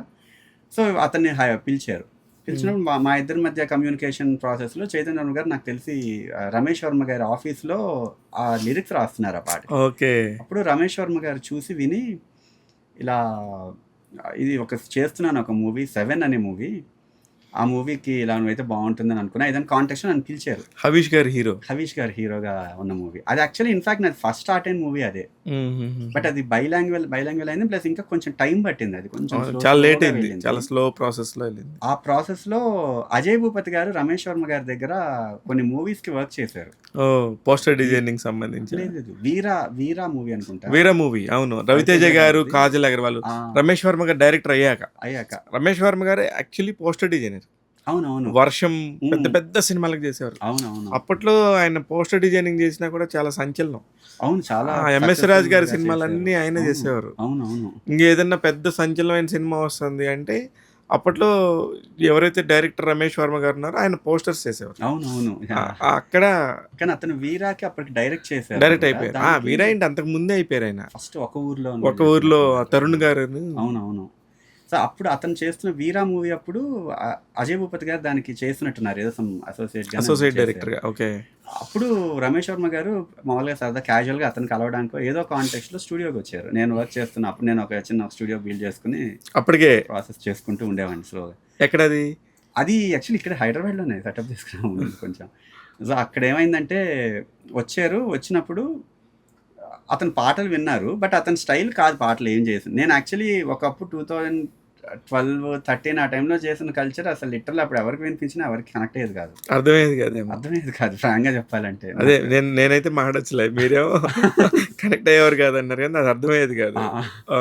సో అప్పుడు ఏమైపోయిందంటే ఈ 7 మూవీ కంప్లీట్లీ అవే జానర్. ఏది RX అనేది కలర్కి డెఫినెట్లీ అవే జానర్. డైరెక్టర్ అజయ్ భూపతి గారు అనుకున్న కలర్ అది కాదు. బట్ అప్పటికి ఇంకా అసలు RX 100 ఇనిషియేట్ అవ్వలేదు అండ్ ఇంకా ట్రయల్స్లో ఉన్నారనమాట. ఆల్మోస్ట్ లైక్ 2 years ముందు అనుకుంటా, 1 year 1.5 year ముందు. అవును, చాలా టైం పట్టింది దానికి కూడా. అప్పటి నుంచి జర్నీ చేస్తూ ఉండేవాళ్ళం. చేస్తూ అజయ్ భూపతి గారు అదే ఇలా చేస్తున్నాను, ఒకటి రా సినిమా, ఒకటి రూరల్ సబ్జెక్ట్ బ్యాక్డ్రాప్లో జరిగిన రూరల్ బ్యాక్డ్రాప్లో మంచిగా ఎమోషనలీ కనెక్ట్ అవ్వగలిగే సబ్జెక్ట్ ఉన్నప్పుడు చెప్పినప్పుడు డెఫినెట్లీ ట్రై చేద్దాం అంటే ఈ స్టైల్ అయితే కాదు అన్నారు. బట్ నాకు అలా ఉండదండి, ఇప్పుడు ఒక్కొక్క సినిమాకి ఒక్కొక్క స్టైల్ కొట్టడం ఇష్టం. అండ్ ఇన్ఫాక్ట్ చెప్పాలంటే ప్రపంచంలో మనుషులకి ఏమీ కనెక్ట్ అవ్వకుండా కొట్టండి అని ఏమన్నా సాంగ్ ఎవరిని అడిగితే ఇంకా హ్యాపీ ఫీల్ అవుతా. అలా అది కూడా ఇష్టం నాకు. సో నన్ను నేను ఇవాల్వ్ చేసుకోవడం నాకు ఇష్టం. ఏదైనా మీరు ఏమంటున్నారో మీ వైపుగా వెళ్ళి మల్టిపుల్ పర్సనాలిటీగా ట్రై చేయడమే ఆర్టిస్ట్ అంటే, అది బేసిక్గా నాకు ఎగ్జైట్మెంట్. ఆర్టిస్టో కాదు నేను పక్కన పెడితే ఎగ్జైట్మెంట్ ఫ్యాక్టర్ కోసం నేను చేసేయగలుగుతా. సో మీకు ఏం కావాలో నాకు క్లియర్గా చెప్పగలగాలి. మీరు స్టోరీ అంటే చెప్పాలి అంటే అప్పుడు స్టోరీ చెప్పారు. సో ఈ కలర్ కావాలి, కలర్ కావాలన్నప్పుడు ఈ కలర్ అంటే మీరు స్టోరీ కలర్ ఇలా ఉండబోతుంది అంటే సబ్జెక్ట్ ఆరా ఇలా ఉండబోతుంది అన్నప్పుడు ట్రై చేసిన అటెంప్ట్ ఒక పాట చేసాం. ఇప్పుడు అదే Rajahmundry bridge song, okay, RX 100లోది ఆ పాట చేశాను. అది చేసినప్పుడు అది బాగా కనెక్ట్ అయింది. తర్వాత చాలా గ్యాప్ తర్వాత అప్పటికి చాలా మంది హీరోల కాంటెక్స్ట్ చెప్పారు, వీళ్ళు అనుకుంటున్నాను. చాలా ట్రయల్స్ చేశారు, చాలా ముందు చాలా ఎఫర్ట్స్ పెట్టారు. ఆ తర్వాత ఇలా కార్తికేయ హీరోగా ఒక అతను చాలా బాగున్నారు, ఇలా సినిమా స్టార్ట్ అవుతుంది. ఇదే మొత్తం దానికి ముందు చాలా మంది హీరోలు ఉన్నారు చాలా మంది. అవును, ఒక పేరైనా చెప్తారా? ఎందుకు అంటారా? ఎందుకు ఇంకా అతని నుండి చెప్తే ఉపయోగంగా నేను చెప్తే బాగోదేమో, అతను ఏమన్నా మేబీ ఉద్దేశంలో అనుకోవచ్చు, చెప్పకూడదు, నాకు తెలియదు కదా. రైట్. సో ఏమైందంటే ఆ కార్తికేయ అన్నప్పుడు ఓకే అనుకున్నాం. తర్వాత మళ్ళీ గ్యాప్ అయింది చాలా. తర్వాత ఇంకొక కంపోజర్ యాక్చువల్లీ స్మరణ్ అని కంపోజర్ ఉన్నారు. అతను పరిచయంతో ఒక టెస్ట్ షూట్ కూడా చేసేసుకున్నారు, అయిపోయింది అది ప్రాసెస్. యాక్చువల్లీ స్మరణే మ్యూజిక్ చేశారు దానికి. తర్వాత నాకు కమ్యూనికేషన్ కూడా లేదు, కొన్ని ఆబ్లిగేషన్స్ అవ్వచ్చు, లేకపోతే ఏమన్నా తెలియదు కాంటెక్స్ట్లో కొన్ని. నేను జనరల్గా ఏమనుకుంటానంటే నా మైండ్ సెట్ ఒక్కటేనండి, ఆపర్చునిటీ వచ్చింది అనుకోండి చేద్దాం అనుకుంటా, ఆపర్చునిటీ రాలేదనుకోండి టైం దొరికింది ఇంకొక ఇవాల్వ్ అయ్యే ప్రాసెస్లో నా మైండ్ని నేను గ్రో చేసుకోవడానికి. నాకు ఏం ఎమోషన్స్ ఉండవు, అదే అది పెద్ద ఫీలింగ్స్ అదే. ఇన్ఫాక్ట్ నేను ఇంకా ఫీల్ అయ్యేది ఏంటంటే, నేను ఒక్క రోజులో నాతో నేను మాట్లాడుకున్న ప్రతి డ్రైవ్ అంటే సొసైటీకి సంబంధం కాకుండా నాలో నేను ఒక డైమెన్షన్ ఉంటుంది నాకు. అది ఆలోచించుకున్నాను అనుకోండి, నేను గ్రో అయ్యే చాలా ఎక్కువ నేను ఫీల్ అవుతా. నాకు అసలు పేరుందా, నాకు పేరు వస్తుందా, పేరు రాదా, జనాలు గుర్తిస్తారా గుర్తించరా, దే ఆర్ ఆల్ మేబీ ఇంపార్టెంటే. ఎందుకంటే ఒక ప్రౌడ్ మూమెంట్, నన్ను ఇష్టపడిన వాళ్ళు హ్యాపీగా ఫీల్ అయితే నాకు ఓకే సాటిస్ఫైడ్గా ఉన్నారు వాళ్ళు. అంటే ఏంటి, నా తల్లిదండ్రులు అవ్వచ్చు, ఇలా అవ్వచ్చు, అందరూ మొత్తం నా ఫ్యామిలీ, నా వైఫ్ అవ్వచ్చు, చుట్టుపక్కల ఉన్న వాళ్ళందరూ నా మంచి కోరుకునే వాళ్ళు హ్యాపీగా ఫీల్ అవుతున్నారు అనుకోండి. ఓకే, ఈ ఫీల్డ్లోనే ఉండడం వల్ల మీరు హ్యాపీగా ఫీల్ అవుతున్నారు. ఓకే, ఈ ఫీల్డ్లో నాకు చేయడం పెద్ద కష్టం అవ్వట్లేదు. సంహో నన్ను ఇష్టపడే వాళ్ళు ఉన్నారు కాబట్టి ఐఎమ్ వెరీ హ్యాపీ, నా వర్క్ని ఇష్టపడే వాళ్ళు ఉన్నారు కాబట్టి సో చేస్తాను. ఓకే, ఇంతే ఎమోషన్, ఎందుకంటే దాటి ఉండదు నాకు. అంతే, అంతకంటే ఏం కాదు సార్. ఎవరికైనా మీరు చెప్పే ఎమోషన్స్ ఉంటాయి. కాకపోతే ఎప్పుడైతే గ్రీడీ ఎంటర్ అవుతుందో ఎగ్జాక్ట్లీ మనుషుల లైఫ్లోకి ఆటోమేటిక్గా వాళ్ళని వాళ్ళు కోల్పోతారు. ఎగ్జాక్ట్లీ అండి, కరెక్ట్. ఇంతే, సింపుల్. నేను మీలాగా చెప్పే అంత వేదాంతం నేను చెప్పలేను, కానీ మీరు అన్నది 100% అంతే కదా. అవసరం అనేది ఎప్పుడు సీరియస్గా తీసుకోకూడదు. ఎగ్జాక్ట్లీ, మీరు కూడా ఫ్లో లాగా ఉండాలి, అంతే. ఒక నది ప్రవాహం లాగా ఉంటే ఎగ్జాక్ట్లీ ఇప్పుడు ఇక్కడ నేను చూసిన నీరు ఇంకో చోట ఉంటుంది, అంతే. దిస్ ఈస్ ద లైఫ్, అంతే కదా. దీన్ని అర్థం చేసుకుంటే ఇట్స్ ఈజీ ఉంటుంది. ప్లస్ ప్రెషర్స్ ఏ ఉండవు తీసుకోవాలంటే. ప్రెషర్స్ ఒకళ్ళు బంధించి గుచ్చితే పిన్నిస్తో పెయిన్ రావడం తప్ప, ఎందుకంటే బాడీ సెన్స్ యాక్టివ్ అవ్వడం. అవును, అంతే. లేకపోతే జనరల్ మెంటల్ ప్రెషర్ ఏ ఉండదు ఎక్కువ. సో అది ఏమైందంటే ఆ ప్రాసెస్లో అది జర్నీ స్టార్ట్ అయింది ముందుకి. వాళ్ళు తర్వాత ఏదో మొత్తం ఆల్మోస్ట్ అయింది. కొన్ని డిఫరెంట్ సినారియోస్ ఏమయ్యాయంటే, థియేటర్లో ఒక 2-3 టైమ్స్ మేము కాన్షియస్గా ఏదో సినిమా మాధవ్ నేను అప్పుడే మ్యారేజ్ అయింది నాకు. మేమిద్దరం మామూలు సినిమాలు చూడడానికి వెళ్తున్నప్పుడు వీకెండ్స్ అలా వెళ్తున్నప్పుడు అతను కూడా వచ్చి ఆల్మోస్ట్ లైక్ 2-3 అటెంప్ట్స్ అలా జరిగి, ఇదేదో ఎందుకు ఇలా అవుతుంది, కలుస్తున్నాం కదా, ఒకసారి మనం సార్ట్అవుట్ చేద్దామని అతనే అనుకుని స్టూడియోకి వెళ్దాం పదా అన్నారు. అదే ర్యాండమ్ గా సినిమా థియేటర్ లో కలిసింది, ర్యాండమ్ ట్రిగ్గర్ పాయింట్ అయింది. అదే నిజంగా సూపర్ థింగ్ అది. అది ఏమైందంటే తర్వాత అతను వచ్చి సరే ఆ పాట నాకు బాగా నచ్చింది, ఒకసారి నేను ప్రొడ్యూసర్తో మాట్లాడితే అన్నారు. కాకపోతే మరి నాకు ఒక భయం ఏంటంటే, నేను నమ్మేది ఒకరిని హార్మ్ చేయకూడదు కదా ఏ కాంటెక్స్ట్లో అయినా. ఒక మ్యూజిక్ డైరెక్టర్ ఆల్రెడీ మరి ఆన్ బోర్డ్ చేసుకుంటే అంటే పాపం ఇతను పరిచయం కూడా చేశారు. అతను is a very good gentlemen, చాలా మంచి, చాలా పాజిటివ్ ఆరాతో అందరం ఇద్దరం మాట్లాడుకుంటూ ఇలా నేను అప్పటికి ఇంకోటి ఇది ఏదైతే ఈ గాడ్స్ ఆఫ్ ఎన్ లాగా నా కాంటెక్స్ట్ ఉందో అప్పుడు ట్యూన్ మీ వన్ అని ఒక కాంటెక్స్ట్ మొదలు పెట్టిపోయాం. ఓకే. ఇలా మల్టిపుల్ ఆర్టిస్టులు అందరూ కలిపి ఒక చోట అసోసియేట్ అయ్యి సంథింగ్ ఒక ప్రాపర్ ప్రొడక్షన్ డ్రైవ్ని క్రియేట్ చేయొచ్చు, షేర్ చేసుకోవచ్చు ఒకళ్ళ ఐడియాలో ఒకళ్ళు అన్న కాంటెక్స్ట్ ఉన్నప్పుడు అలాంటి కాంటెక్స్ట్ ఏదో చెప్పుకుంటూ మేము తను కూడా చాలా ఇంట్రెస్ట్ చూపించాడు. చాలా మంచి ఆర్గానిక్గా జర్నీ అయింది.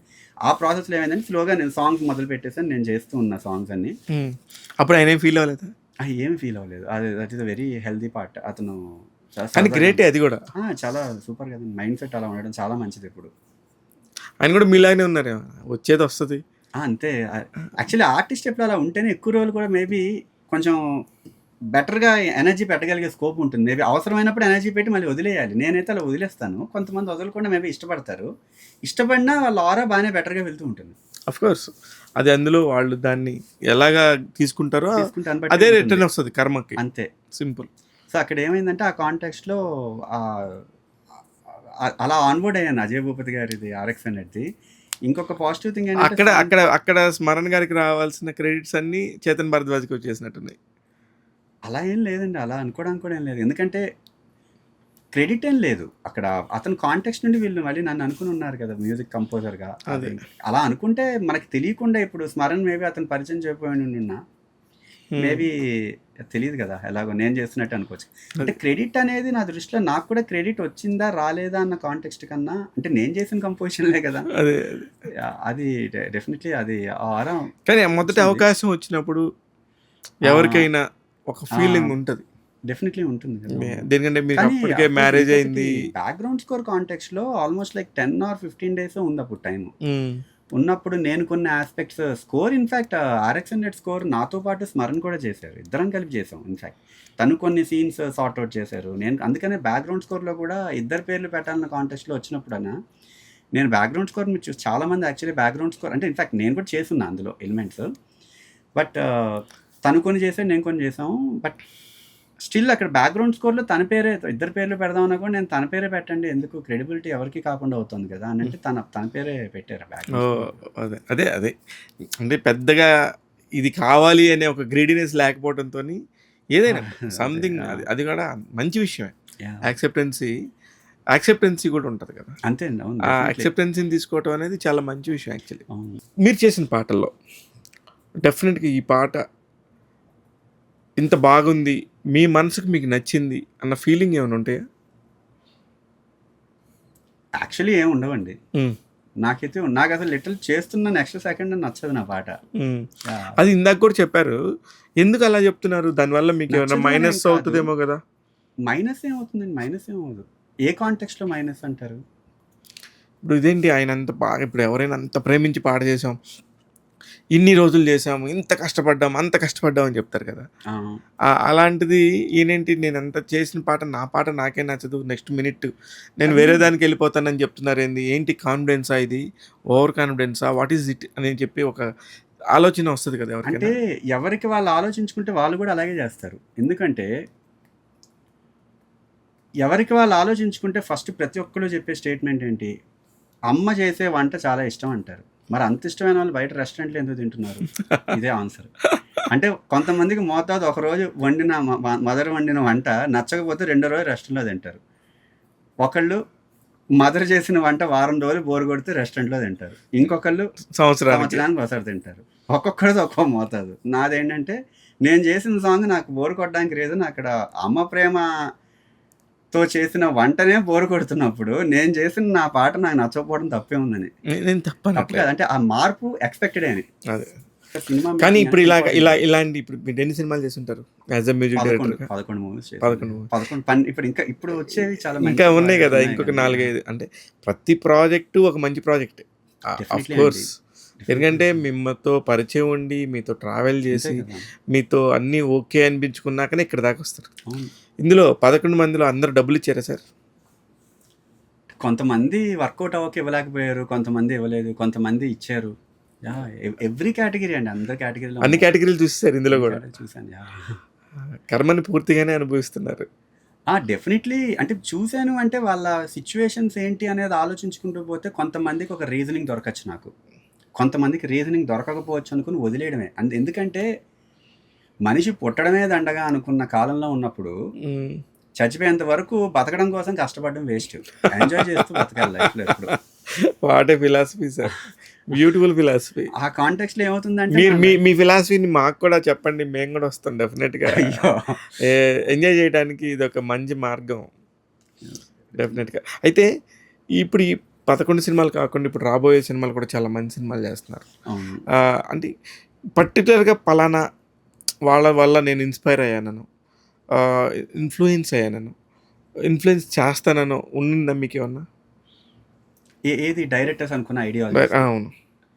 సిచ్యువేషన్స్ ఇన్ఫ్లుయెన్స్ అవ్వడం ఓకే, డెఫినెట్లీ ఇన్ఫ్లుయెన్స్ చేసేది ఎప్పుడు తీసుకుంటే ప్రతి సినిమాకి పార్ట్. వాళ్ళు ఇచ్చిన రిఫరెన్స్ కాంటెక్స్ట్ అనా, audio reference context. Correct. Audio reference context అనేది తప్పు కాదనుకుంటా ఎప్పుడు నేను. రిఫరెన్స్ ఇవ్వాలి, ఎందుకంటే ప్రాబ్లం ఏంటంటే లిటరల్లీ ఎలా ఉంటాయంటే కొన్ని గుడ్డి వాళ్ళ ముందు భరతనాట్యం వేస్తున్నట్టు ఇలాంటి కాంటెక్స్ట్ లాగా మనం ఎంతైనా చూపించచ్చు ఆర్ట్ ఫామ్ అనేది. గుడ్డి అనే కాంటెక్స్ట్ అక్కడ ఎందుకని అంటే అవతల తెలియదని కాదు, అవేర్నెస్ లేకుండా ఉన్న ఒక ఆర్ట్ ఫామే మ్యూజిక్ అయిపోయింది చాలా కేసెస్లో ఇప్పుడు ఈ సోకాల్ సిస్టంలో. ఎందుకంటే వినబడేది we can try to convince in anyway, but వినబడంది చాలా కష్టం కన్విన్స్ చేయడం. కరెక్ట్.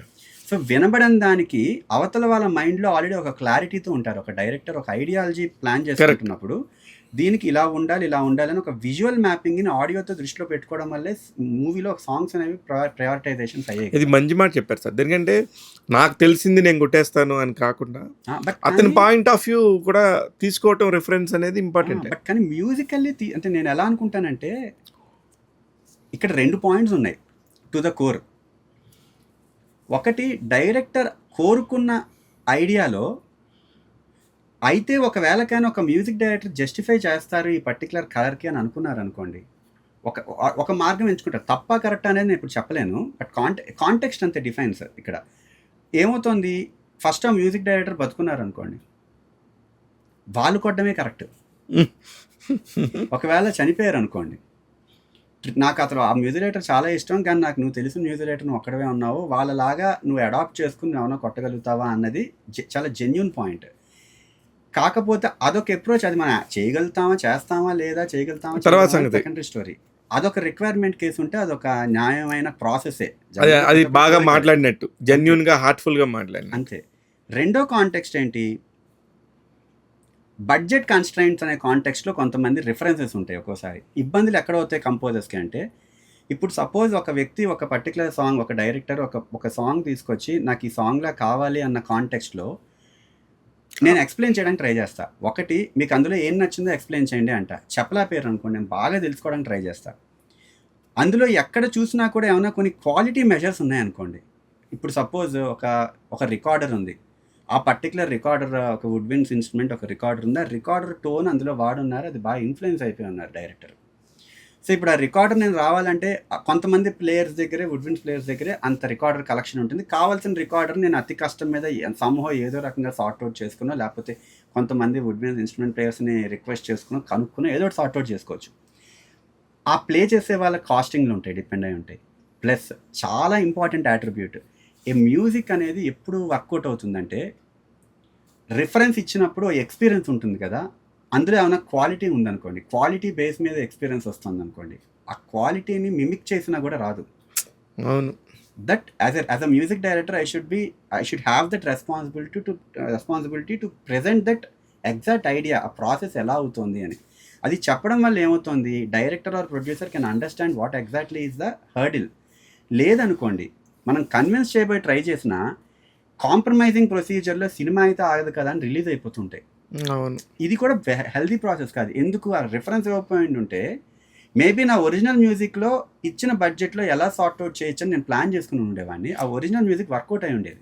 కానీ ఇప్పుడు వచ్చే ప్రతి ఒక్క మ్యూజిక్ డైరెక్టర్ కూడా మాకు ఇలా కావాలనే కాకుండా, సార్ మా దగ్గర ఉన్న సినిమా ఇది, మీకున్న నాలెడ్జ్, మీకున్న సొసైటీ నాలెడ్జ్, మీకున్న మ్యూజికల్ నాలెడ్జ్, దాంతో మాకు ఇంతలో చేసేయండి అని చెప్తే మీరు చేయగలరా? ఇక్కడ ప్రాబ్లం అక్కడే వస్తుంది. ఇది మీకు ఇది కావాలి అన్న కాంటెక్స్ట్ ఎవరైనా డైరెక్టర్ చెప్పారనుకోండి ఒక ఐడియాకి, అతని విజువల్ మ్యాటర్స్ అక్కడ. I should have that responsibility, I should take that responsibility. మీరు ఎలా పోర్ట్రే చేస్తున్నారు, దానికి a kind of colour palette ఎంచుకుంటున్నారు విజువల్గా, అది డార్కర్ కలర్ ప్యాలెటా, జెల్ కలర్ ప్యాలెటా, విజువల్ బ్రైట్ కలర్ ప్యాలెట్లో ఉంటుందా, బ్రైట్ ఉందనుకోండి percussive instruments will work out really good. Darker అనుకోండి 808s బేసెస్ వర్కౌట్ అవుతాయి. ఈ మ్యూజికల్ ఎలిమెంట్ నేను పట్టించుకోలేదు అనుకోండి, నా స్టైల్లో నేను కొట్టుకెళ్ళిపోయాను అనుకోండి, విజువల్ అతను కన్ఫ్యూజ్ అయిపోతాయి. పాటకి సినిమాకి సంబంధం లేకుండా స్కోర్ అంటే ఇది ఆల్మోస్ట్ లైక్ ఎందుకు మేబీ కొన్ని ఆస్పెక్ట్స్లో నేను నమ్మేది ఏంటంటే ఇన్ని రోజుల్లో కమర్షియల్ సెగ్మెంట్ ఒకటి ఉంటుంది చూసారా, కమర్షియల్ సెగ్మెంట్ అనగానే సినిమాకి సంబంధం లేకుండా ఒక మాస్ సాంగ్ వచ్చింది అనుకోండి, అది ఒక కమర్షియల్ సెగ్మెంట్, సంబంధం లేకుండా వెళ్తుంది కాబట్టి ఏదైనా డిఫైన్ చేయొచ్చు ఆర్టిస్ట్, అలాగనే చేసుకోవచ్చు. సో కమర్షియల్ సెగ్మెంట్లో ప్రతి పాటకి సినిమాకి సంబంధం లేకుండా ఆడియో వేరేగా సినిమా వేరేగా ఉంటే స్కోర్తో ఆడియోని బ్లెండ్ చేయలేరు ఆర్టిస్ట్ మ్యూజిక్ కంపోజర్. స్కోర్తో ఒకవేళ బ్లెండ్ చేసిన ఒకవేళ బాగా అల్ట్రా పాష్ సబ్జెక్ట్ని ఒక సబ్జెక్ట్ని అల్ట్రా పాష్గా హ్యాండిల్ చేశారు, ఇన్స్ట్రుమెంట్ కంపోజర్ ఏమో కొంచెం మాస్కి కనెక్ట్ అవ్వాలన్న కాంటెక్స్ట్లో ట్రై చేయబోయి ఉంటారు. విజువల్ ఏమో అల్ట్రా పాష్ లైటింగ్లో ఉంది, అంటే ultra posh in the sense కొంచెం రిచ్ లగ్జరీ క్యారెక్టరైజేషన్స్ డిఫైన్ చేశారు డైరెక్టర్. ఇప్పుడు ఏమైపోయింది, ఈ రెండు బ్లెండ్ అవ్వవు. ఇప్పుడు సాంగ్ ముందు అయిపోయాక నా దగ్గరకు వచ్చాక కదండి విజువల్ వేరే ఉంది, ఆడియో వేరే ఉంది, ఇప్పుడు దానికి దీని కలర్ ప్యాలెట్ ఎలా మ్యాచ్ చేయాలి అన్నాను అనుకోండి, వర్కౌట్ అవ్వదు కదా కాంటెక్స్ట్. సో ఆ డీటెయిలింగ్ కూడా వాళ్ళు ఇచ్చే బడ్జెట్లో ఎలా హ్యాండిల్ చేయొచ్చు. సపోజ్ కొన్ని కాన్సెప్ట్ బేస్డ్ మూవీస్ ఉంటాయి, ఆ కాన్సెప్ట్ స్టార్ట్ నుండి ఎండ్ వరకు, అంటే ఒక సినిమా 2.5 hours ఒక జీవితాన్ని డిఫైన్ చేస్తున్నప్పుడు 100% షూర్గా జీవితానికంటే ఒక యూనిక్ యూఎస్పీ ఉందనుకోండి డైరెక్టర్ రాసుకున్న దానిలో, ఆ యూఎస్పీలోకి నేను వెళ్ళి I need to analyse in what way I can portray through music. అది నేను క్లారిటీ లేకుండా బడ్జెట్లో చేస్తానని చెప్పి తీసుకుని అది వర్కౌట్ అవలేకపోతుంది అనుకోండి, నాకు ఇచ్చే ఆ సో కాల్డ్ బడ్జెట్లో ఒక్క రూపాయి కూడా ఉపయోగమై ఉండదు ప్రొడ్యూసర్కి. అది కూడా నాకు ఇష్టం ఉండదు, ఎందుకంటే నా వల్ల ప్రొడ్యూసర్కి ఇబ్బంది అవ్వడం కాదు, సినిమాకి ఇబ్బంది. డైరెక్టర్ చాలా మంది జీవితాలు పెట్టుంటారు, అందరికన్నా ముందు అసలు వీళ్ళందరికన్నా అతి డేంజరస్ గ్రీడీగా మేబీ నేను ఆలోచిస్తే నా వల్ల నా కెరీరే పోతుంది. కరెక్ట్. అందుకే కానీ చాలా మామూలుగా ఒక సక్సెస్ఫుల్ కంపోజర్ రెగ్యులర్గా చాలా ఎక్కువ సినిమాలు చేస్తాడు యాక్చువల్లీ మాట్లాడితే. ఎందుకో చైతన్ భరద్వాజ్ గారు, చైతన్ భరద్వాజ నా పేరు యాక్చువల్లీ వై ప్రభాకర చైతన్య, కానీ చైతన్య భరద్వాజన్ నేను స్క్రీన్ నేమ్లో పెట్టుకున్నా, కానీ చైతన్య అనేది పెద్దది అయిపోయింది కదా, నాది భారద్వాజ గోత్రం అని చెప్పి చైతన్ భరద్వాజ్ అని చెప్పి అలా ఫిక్స్ అయింది. కానీ చాలా వరకు అది చైతన్య అయిపోయింది. చైతన్య భరద్వాజ్ అని కొంతమంది అంటారు, కొంతమంది చైతన్ భరద్వాజ్ అంటున్నారు, కానీ చైతన్ CHAITAN. ఓకే, చైతన్ భరద్వాజ్ తీసేసాను అంతే కదా, అంతే. ఓకే, అయితే నేను ఇప్పుడు ఇందాక అడుగుతున్నాను ఆ క్వశ్చన్, డైరెక్టర్స్ నేను అడుగుతున్న క్వశ్చన్ అదే, డైరెక్టర్స్ పాయింట్ ఆఫ్ వ్యూ. ఇప్పుడు మీకు నేను అడిగింది అర్థమైంది కదా, అర్థమైంది. అది ఆ పాయింట్ మీరు ఎలా జడ్జ్ చేస్తారు? తక్కువ సినిమాలు చేస్తున్నాను అన్నారు మీరు, అదే కదా. ఏ పాయింట్ అంటారు మీరు ఇందాక అన్నది? ఇలా క్వశ్చన్ అదే సార్, డైరెక్టర్స్ మీ దగ్గరికి వస్తారు మామూలుగా, కానీ మీకు ఇచ్చిన సక్సెస్కి నెంబర్ ఆఫ్ ఫిలిమ్స్ చాలా ఎక్కువ చేయాలి, ఎందుకు మీరు తక్కువ చేస్తున్నారు? అంటే బేసిక్గా నాకు దగ్గరకు వచ్చే డైరెక్టర్స్ అందరూ సబ్జెక్ట్ కాంటెక్స్ట్లో నా వల్ల ఏమన్నా వాళ్ళకి ఉపయోగం అవుతుంది, వాళ్ళ కాంటెక్స్ట్లో నేను అడాప్ట్ అవ్వగలుగుతున్నాను అనుకుని, ప్లస్ ఇంకోటి it should be like to and fro కమ్యూనికేషన్లో ప్రాపర్గా డ్రైవ్ ఉందనుకోండి. కంఫర్ట్ జోన్ ఉంటే డెఫినెట్లీ చేస్తూనే ఉంటాను, వాళ్ళు నిజంగా నన్ను ఇష్టపడుతూ ఉంటే. కంఫర్ట్ జోన్ లేదనుకోండి, అంటే కంఫర్ట్ జోన్ లేకపోవడం అంటే నాకు పర్సనల్ కంఫర్ట్ జోన్ అనేది పెద్ద మ్యాటర్ కాదు, అదేం పెద్ద పట్టించుకోను కూడా. క్రియేటివ్ సైడ్లో మేబీ నేను చేస్తున్న దానికి జడ్జ్మెంట్ రావట్లేదు అనుకోండి డైరెక్టర్స్కి, అది రాదని నాకు క్లారిటీ వస్తుంది అనుకోండి మేబీ కమ్యూనికేషన్ ప్రాసెస్, లేకపోతే వాళ్ళు కోరుకున్న కలర్లో మేబీ నేను ఏమైనా కొత్తగా చేయడానికి ఏముంటుందా స్కోప్, వాళ్ళు యాక్సెప్ట్ చేయగలుగుతున్నారా కొంతమంది అనే ఒక డెఫినేషన్లో కొన్ని ఫిల్టర్ అయ్యే స్కోప్ ఉంది. ప్లస్ కొంతమంది నా దగ్గరకు వచ్చే వాళ్ళే తక్కువ మంది వస్తున్నారు, టు బి ఫ్రాంక్. ఎందుకు తెలీదు, మరి ఎలా తెలుస్తుంది మనకి, అదే డోంట్ నో, లైక్ నాకు అర్థం కాదు, అది నేను డిఫైన్ చేయడానికి వచ్చాను యాక్చువల్లీ. అంటే మేబీ నాకు తెలిసి ఇక్కడ ఒక ప్రాబ్లం ఏంటంటే PR బేస్డ్ ప్రాబ్లం అవుతుందండి. ఇప్పుడు ఒక ప్రతి ఆర్టిస్ట్కి వాడి ఫేస్ని వాడి సాంగ్కి లింక్ చేసుకోలేకపోతే బ్రాండ్ డ్రైవ్ అనేది డెసిషన్ మేకింగ్కి ఆధారపడి అవుతుంది. అది టు బి ఫ్రాంక్ నా దృష్టిలో ఒక ప్యాథటిక్ పార్ట్, వేర్ చాలా మంది డైరెక్టర్స్, చాలా మంది producers, they are missing so many young talent who can achieve in a very parallel యూనివర్స్ని గ్రో చేస్తున్నట్టు, ప్యారలల్ మ్యూజిక్ డైమెన్షన్ని గ్రో చేసే వాళ్ళు చాలా మంది టాలెంటెడ్ ఉన్నారు బయట. అలా మేబీ నేను కూడా RX100 తర్వాత అది డిఫైన్ చేసుకోవడం వల్ల maybe RX100 kind of cinema చేయని వాళ్ళు నా దగ్గరికి అప్రోచ్ అయ్యి నేను చేయగలుగుతాను లేదా అనుకోవచ్చు. సో ఇక్కడ end of the day music అనేది కాదు, ప్రతి art form how they are exploring the other person's mind, it is not the other person's వర్క్ని చూసి అనలైజ్ చేసుకోవడం కాదు. అది చాలామంది చేస్తున్నారేమో అనిపించింది మేబీ. తప్ప కరెక్ట్ అనేది కూడా లేదు. అంటే కానీ ఎవరి మీరు మీద దాని గురించి పెద్దగా ఆలోచించరు. మీరు డే బై డే లైఫ్‌లో, రొటీన్ లైఫ్‌లో కానీ ఆర్ యూ ఎంజాయింగ్ ఆలోచించడం అంటే ఆపర్చునిటీ వస్తే హ్యాపీయే కదండీ. ఎవరైనా మనం we can do the journey ఆరాలో జర్నీ చేయగలుగుతాం. కొంతకాలం ఆ! అదొక 3 మంత్స్, 6 మంత్స్ అంతే. సంథింగ్. బట్ అది మిస్ అవ్వడం నేను నమ్మేదేంటంటే, నేను ఒక డైరెక్టర్ దగ్గరికి వెళ్ళి నా వర్క్ చూపించే కాంటెక్స్ట్‌లో ఏ డైరెక్టర్స్ దగ్గర ఎవరుంటారు, ఎవరి దగ్గరికి వెళ్ళాలి, ఏంటి అనేది ఇంకొక పెద్ద సైకిల్ అయిపోయింది. అవును. ఆ అప్రోచ్ నాకు తెలీదు. ఆర్ఎక్స్ 100 ముందు మేబీ నేను అటెంప్ట్ చేసిన కంప్లీట్లీ ఆర్గానిక్‌గా జరిగింది, ఫ్లో అవ్వడం వల్ల. అది ఆర్గానిక్‌గా జరగటం ఆర్గానిక్‌గా వల్ల జరిగింది. మీకు ఆ టాక్టిక్స్ తెలియకపోవచ్చేమో. అండ్ ఇంకొకటి ఏంటంటే, నేను నమ్మేది ఒక డైరెక్టరే అతను అనుకున్న స్టోరీకి he should explore the artist. నేనేం చేస్తాను, నేను సపోజ్ మ్యూజిక్ కంపోజిషన్స్ చేశాను అనుకోండి, నేను నా టీమ్ కోసం ఈ ప్రతి కంపోజర్ వర్క్స్ అవుతూ ఉంటాయి కదా, వేరే లాంచెస్ అవుతుంటాయి కదా, వాళ్ళ టెక్నీషియన్స్ పేర్లు చూసుకుంటా. చూసుకుని ఆ టెక్నీషియన్ ఏ డివిజన్ చేసి ఉంటాడో ఆ టెక్నీషియన్ ఫోన్ చేసి మాట్లాడతాను. ఎక్స్ట్రాడినరీ వర్క్ ఇది ఎవరు చేసి ఉంటారు, మీరు చేసి ఉంటే ఎక్స్ట్రాడినరీగా ఉంది, ఎవరో బాగా కొత్తగా ఆలోచించారు. నేను కొన్ని కంపోజిషన్స్ చేస్తాను, ఒక కంపోజర్ని, కొన్ని సినిమాలు నేను చేస్తున్నాను. And if you really want to collaborate with me, నా కంపోజిషన్స్ నచ్చితే లెట్ us కొలాబరేట్ ఈ పర్టికులర్ ప్రాజెక్ట్కి. ఇది ఒక క్రేజీ ఎక్స్పెరిమెంటల్ ప్రాజెక్ట్, నువ్వు ఈ కైండ్ ఆఫ్ కలర్ అయితే బాగుంటుంది అని నేను అనుకుంటా.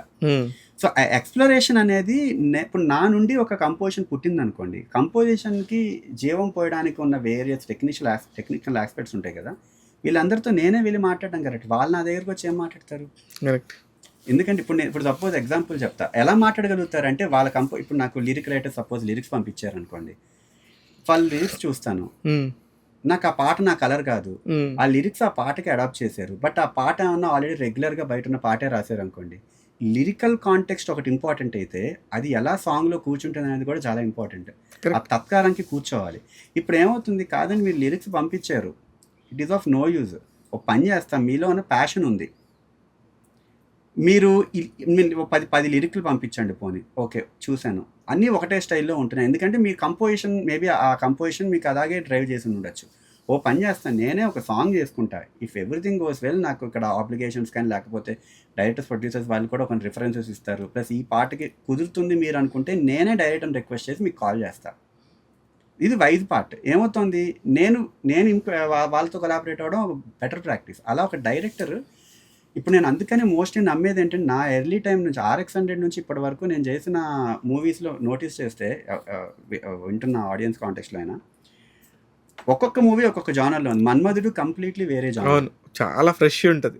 మళ్ళీ ఎస్ఆర్ కళ్యాణ్ మండపం ఒక జానర్, గుణ 369 కొంచెం 1-2 సాంగ్స్ కొంచెం ఆ విలేజ్ డ్రైవ్లో ఉన్న లింక్ మేబీ కొన్ని మ్యాచ్ అవ్వచ్చు, బట్ కంపోజిషన్స్ మీరు నోటీస్ చేస్తే, ఇప్పుడు మనసుకి ఇది గరళం గరళం ఒక సాంగ్ ఉంటుంది, అది కంప్లీట్లీ వేరే కైండ్ ఆఫ్ కలర్, ఆర్ఎక్స్ 100 కలరే కాదు. తర్వాత అదే మర్చిపోయాను వేరే పాటలు, బట్ కొన్ని చాలా అంటే ఉన్నాయి. నాకే నా కళ్ళ ముందే నేను మా ప్రవీణ కడియాల, అనిల్ కడియాల వాళ్ళు చేసిన గుణ 369కి నేను ప్రతి కంపోజిషన్కి వచ్చాను. నేను మీ దగ్గరికి ప్రతి కంపోజిషన్ దగ్గరుండి రికార్డ్ చేసుకున్నాను, ఆ వీడియోస్ ఇంకా నా దగ్గర ఉన్నాయి. I felt very happy. అంటే ఇంత కష్టపడతాడు, ఇంత కొత్తగా ఇన్నోవేటివ్గా ఆలోచిస్తాడని మేమందరం ఆ రోజే అనుకున్నాం. దట్ ఈస్ అబౌట్ 2019 అది అదే చెప్తున్నా. అప్పుడు అనుకున్నాం, అబ్బా అసలు సూపర్ అది అని. కానీ ఎందుకో నంబర్ ఆఫ్ క్వాంటిటీ తగ్గింది తప్ప క్వాలిటీ పాయింట్లో తగ్గలేదు. ఎప్పుడు మూవీ సక్సెస్ అయితే ఆపర్చునిటీస్ ఇవ్వాలి అనే కాంటెక్స్ట్ నుండి ఎప్పుడైతే పక్కకి వెళ్ళిపోతారో, మూవీ ఫెయిల్యూర్ అయితే ఆపర్చునిటీస్ ఇవ్వకూడదు అంటే అలా ఆలోచిస్తున్నారు అనట్లేదు, బట్ కాంటెక్స్ట్ కొంతమంది అలా ఆలోచించే వాళ్ళు కూడా ఉంటారు. ఎందుకంటే అవునా, సినిమా ఫెయిల్యూర్కి ఓన్లీ మ్యూజిక్ ఒకటి కారణం కాదు కదా. అది ఆలోచించగలిగే శక్తి ఎప్పుడు వస్తుందంటే, ప్రతి క్రాఫ్ట్ మీద ఒక కాన్ఫిడెన్స్ ఉంటేనే directors they can maybe fine craft. లేకపోతే కొంతమంది డైరెక్టర్స్ అలా అనుకుని ప్రొడ్యూసర్స్ మేబీ బ్రాండింగ్, ఇప్పుడు లేబుల్ ఉంటుంది, label should look in to consistency of the compositions. ముందు సినిమాలు సక్సెస్ ఆఫ్ ఫెయిల్యూర్ అనేది చూసుకుంటున్నారు అనుకోండి, కన్సిస్టెన్సీ అది ఎప్పుడు డిఫైన్ చేయలేదు. కరెక్ట్. కానీ ఒకప్పుడు ఒక కంపోజరు మ్యూజిక్ చేస్తున్నాడంటే ఒక మార్కెట్ క్రియేట్ అవుతుంది. ఒక obviously it's a demand and supply and it's a game, it's a number game. Cinema industry అనేది మనం ఎంత ఎమోషనల్గా ఉన్నా, మనం ఏం చేసినా, మన మెంటాలిటీ ఎలా ఉన్నా, end of the day it's a game, it's a number game, it's a financial game, it's a pure business. ఈ బిజినెస్లో ఒకప్పుడు ఒక పాట హిట్ అయినాక ఆ మ్యూజిక్ డైరెక్టర్కి వచ్చే రెమ్యునరేషన్ పార్ట్ అవన్నీ పక్కన పెడితే, చాలా కంపెనీస్ చాలా ముందుకు వచ్చి ఆదరణగా డబ్బులు ఇచ్చాయి చాలా ఎక్కువ మొత్తంలో. కానీ ఇప్పుడు సడన్గా మొత్తం అది కట్ అయిపోయింది, వ్యవస్థ అంతా కొంచెం ఆడియో వ్యవస్థ అంతా చిన్న భిన్నం అయిపోయిందని కొన్ని మాటలు వినపడుతున్నాయి. నిజమేనంటారా అది?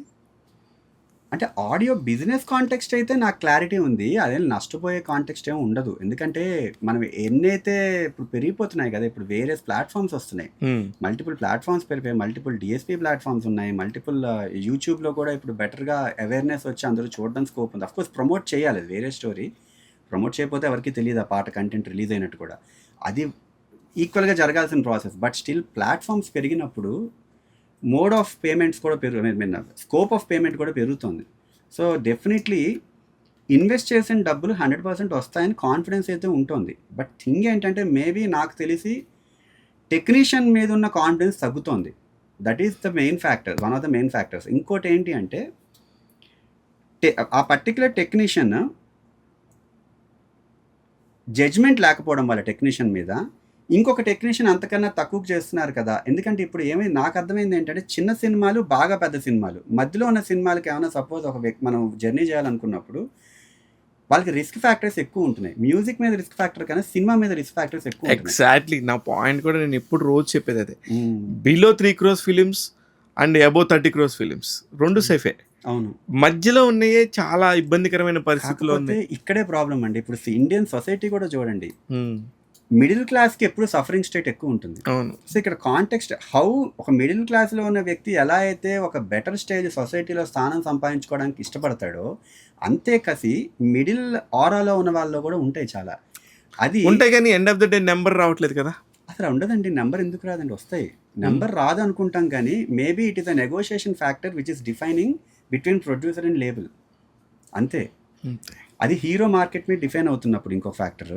మిడిల్లో ఉన్నప్పుడు ఆ హీరోకి ముందు సినిమా సక్సెస్ అయింది అనుకోండి, ఆడియో సడన్గా డబ్బులు ఎక్కువ ఇస్తారు అనుకోండి, మరి అప్పుడు మ్యూజిక్ డైరెక్టర్ అనే పార్ట్ అనేది ఒక పపెట్ షో అవ్వకూడదు కదా. It is a serious part where music is defining the success of that particular audio.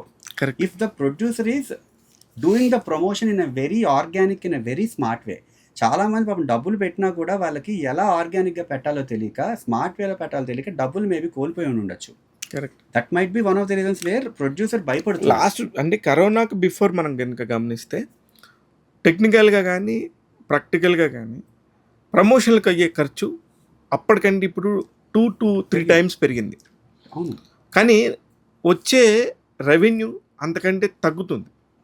ఆబ్వియస్గా ఎందుకు తగ్గే స్కోప్ ఉందంటే కంటెంట్ పెరిగేటప్పుడు జనాలకే ఇప్పుడు ఎలా అయిపోయిందంటే ఇది ఒక ఈ ఎకో సిస్టమ్ అనేది ఫెయిల్ అయిపోయిందండి. ఎందుకంటే జనాల్లో ఒకప్పుడు ఉన్నంత రిలాక్స్డ్ లైఫ్ లేదు. కరెక్ట్. ఇప్పుడు కోవిడ్ తర్వాత మెడికల్ మీద ఇంట్రెస్ట్ చూపించినంత, మెడికల్ యాట్రిబ్యూట్స్ మీద ఇంట్రెస్ట్ చూపించినంత ఎంటర్టైన్మెంట్ చూపించారు. లైఫ్ స్టైల్ మీద చూపించినంతగా ఎంటర్టైన్మెంట్ మీద చూపించలేదు. లైఫ్ స్టైల్ కూడా కాదు, ఇన్ఫాక్ట్ మెడికల్ మీదే ఎక్కువ ఉంది. ఇప్పుడు లైఫ్ స్టైల్ కూడా మారిపోయింది, చాలా మంది మారిపోయింది కదా. ఎవరు ఆ ఇష్టమైనట్టు ఖర్చు పెట్టే వాళ్ళు కూడా తగ్గిపోయారు బయట. సో ఇవంతా మారినప్పుడు ప్రతి ఎకో సిస్టమ్ డ్యామేజ్ అవుతుంది. ఆడియన్స్కే సరదా లేనప్పుడు, ఎంటర్టైన్మెంట్ మీద అంత ఇంట్రెస్ట్ ఒకప్పుడు ఉన్నంత లేనప్పుడు, తగ్గినప్పుడు ఖర్చు ఇక్కడ తగ్గుతుంది అనుకోండి, again we are going in to the stone age. అంటే ఎవల్యూషన్. ఇప్పుడు డెస్టోపియన్ కాలం అయినప్పుడు ప్రతి రూపాయికి వాల్యూ పెరగదు. కానీ ప్రాబ్లం ఏమైంది, సిస్టమ్ అడాప్టేషన్స్లో రా మెటీరియల్స్ కాస్ట్లు పెరిగిపోయాయి. ఇప్పుడు కూరగాయల రేట్లు మరి తగ్గాలి కదా, అవి ఎందుకు పెరుగుతున్నాయి? అది ఒక ప్రాబ్లం ఉంది.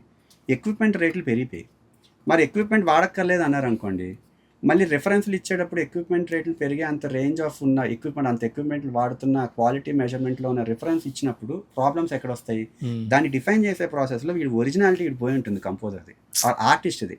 సింపుల్ ఎగ్జాంపుల్, నేను ఒక స్టోరీ, ఫ్యాంటసీ స్టోరీ రాసుకున్నాను, నాకు బడ్జెట్ లేదు, విజువల్ ఎఫెక్ట్స్ అనేది ఇంపార్టెంట్ అయింది. విజువల్ ఎఫెక్ట్స్ కూడా పెట్టాలి. ఇప్పుడు హార్డ్ డిస్క్లో మొన్న జరిగిన వారి దెబ్బకి నేను తీసుకున్న ఒక 1.5 lakh SSD NVMe తీసుకుంటే అది ఇప్పుడు 5 లక్షలు ఉంది. అవునట, చాలా పెరిగిపోయాయి. ఇప్పుడు మేము కూడా మొన్న ఒక సినిమా చేస్తున్నప్పుడు 28,000కి నేను ఒక 8 హార్డ్ డిస్క్లు కొంటే ఇవాళ దాని కాస్ట్ 52,200 రూపీస్.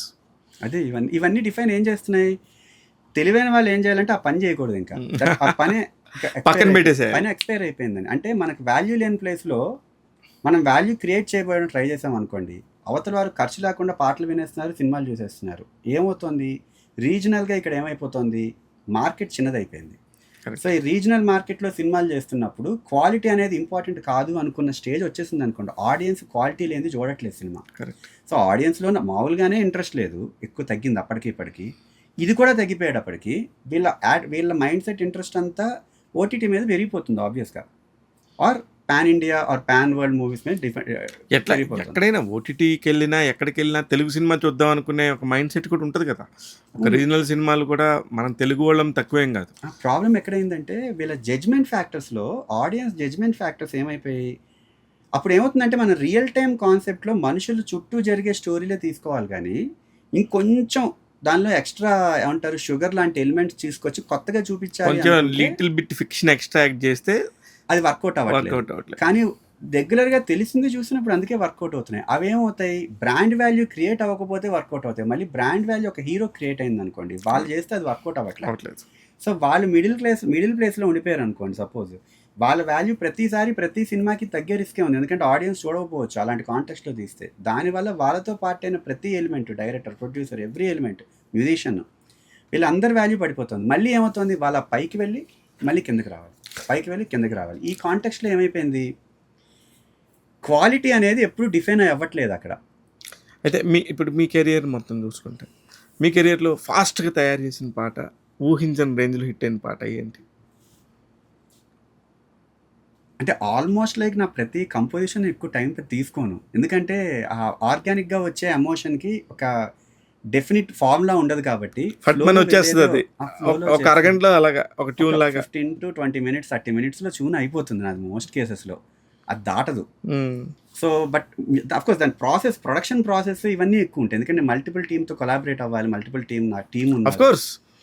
బట్ కంపోజిషన్ అనేది ఎప్పుడైనా నేను నమ్మేది ఏంటంటే ఆర్గానిక్గా డైరెక్టర్ చెప్పింది నేను మనస్ఫూర్తిగా వినగలిగితే, నాకు అప్పటికప్పుడు వచ్చిన ఐడియా ట్రిగ్గర్ అవ్వలేదు అనుకోండి, ఇంకా ఆ రోజు నేను చేయను, నెక్స్ట్ రోజు మళ్ళీ కూర్చుంటా ఫ్రెష్గా ఐడియాని తీసుకుని, ఎందుకంటే ఆ రోజు కూర్చునే కొద్దీ ఇంకా ఐట్రేషన్ సరిగ్గా రావు.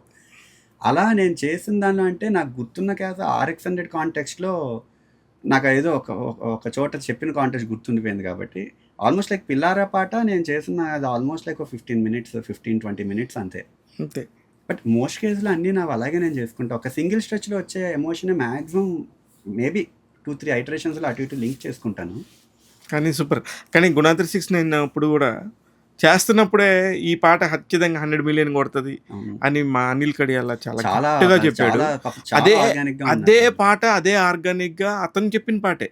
నాకు ఇంకా కొన్ని పాటలు నచ్చినా కూడా కాదు శివ, ఇది ఇట్లానే, ఇది చూడు మాస్ ఆడియన్స్ అంటే వాళ్ళు 24 గంటలు పాడుతాతయిగా స్వరాభిషేకం వీటన్నిటి మీద ఒక జడ్జిమెంట్ ఉంటుంది కాబట్టి, ఒక మ్యూజిక్ దాని మీద వాళ్ళు ఎక్స్పర్టీస్ కాబట్టి డెఫినెట్గా వాళ్ళకి ముందే తెలిసిపోయిందేమో. చాలా బాగా వెళ్ళింది. బుజ్జి బంగారం సాంగ్, బుజ్జి బంగారం చాలా చాలా బాగుంటుంది. అదే అందులో నాకు మీ బ్యాక్గ్రౌండ్ స్కోర్ కూడా నాకు చాలా ఇష్టం. థ్యాంక్ యూ అండి. దేనికంటే ఎక్కడైతే ఒక ఉమెన్ పాయింట్ ఆఫ్ వ్యూలో అన్యాయంగా మోసం జరుగుతుందో మీకు గుర్తుంది కదా, అది నిజంగా అది చాలా ఎమోషనల్ పాట, చాలా ఎమోషనల్ డ్రైవ్. అది ఆ టైంలో బాగా విపరీతమైన వర్షాలండి, ఆంధ్ర మొత్తం మునిగిపోయింది అసలుకి. ఆ టైంలో కూడా కొద్ది గొప్ప మాత్రం పేరు వినపడి మంచి హడావుడి చేసినాయి ఆ songs.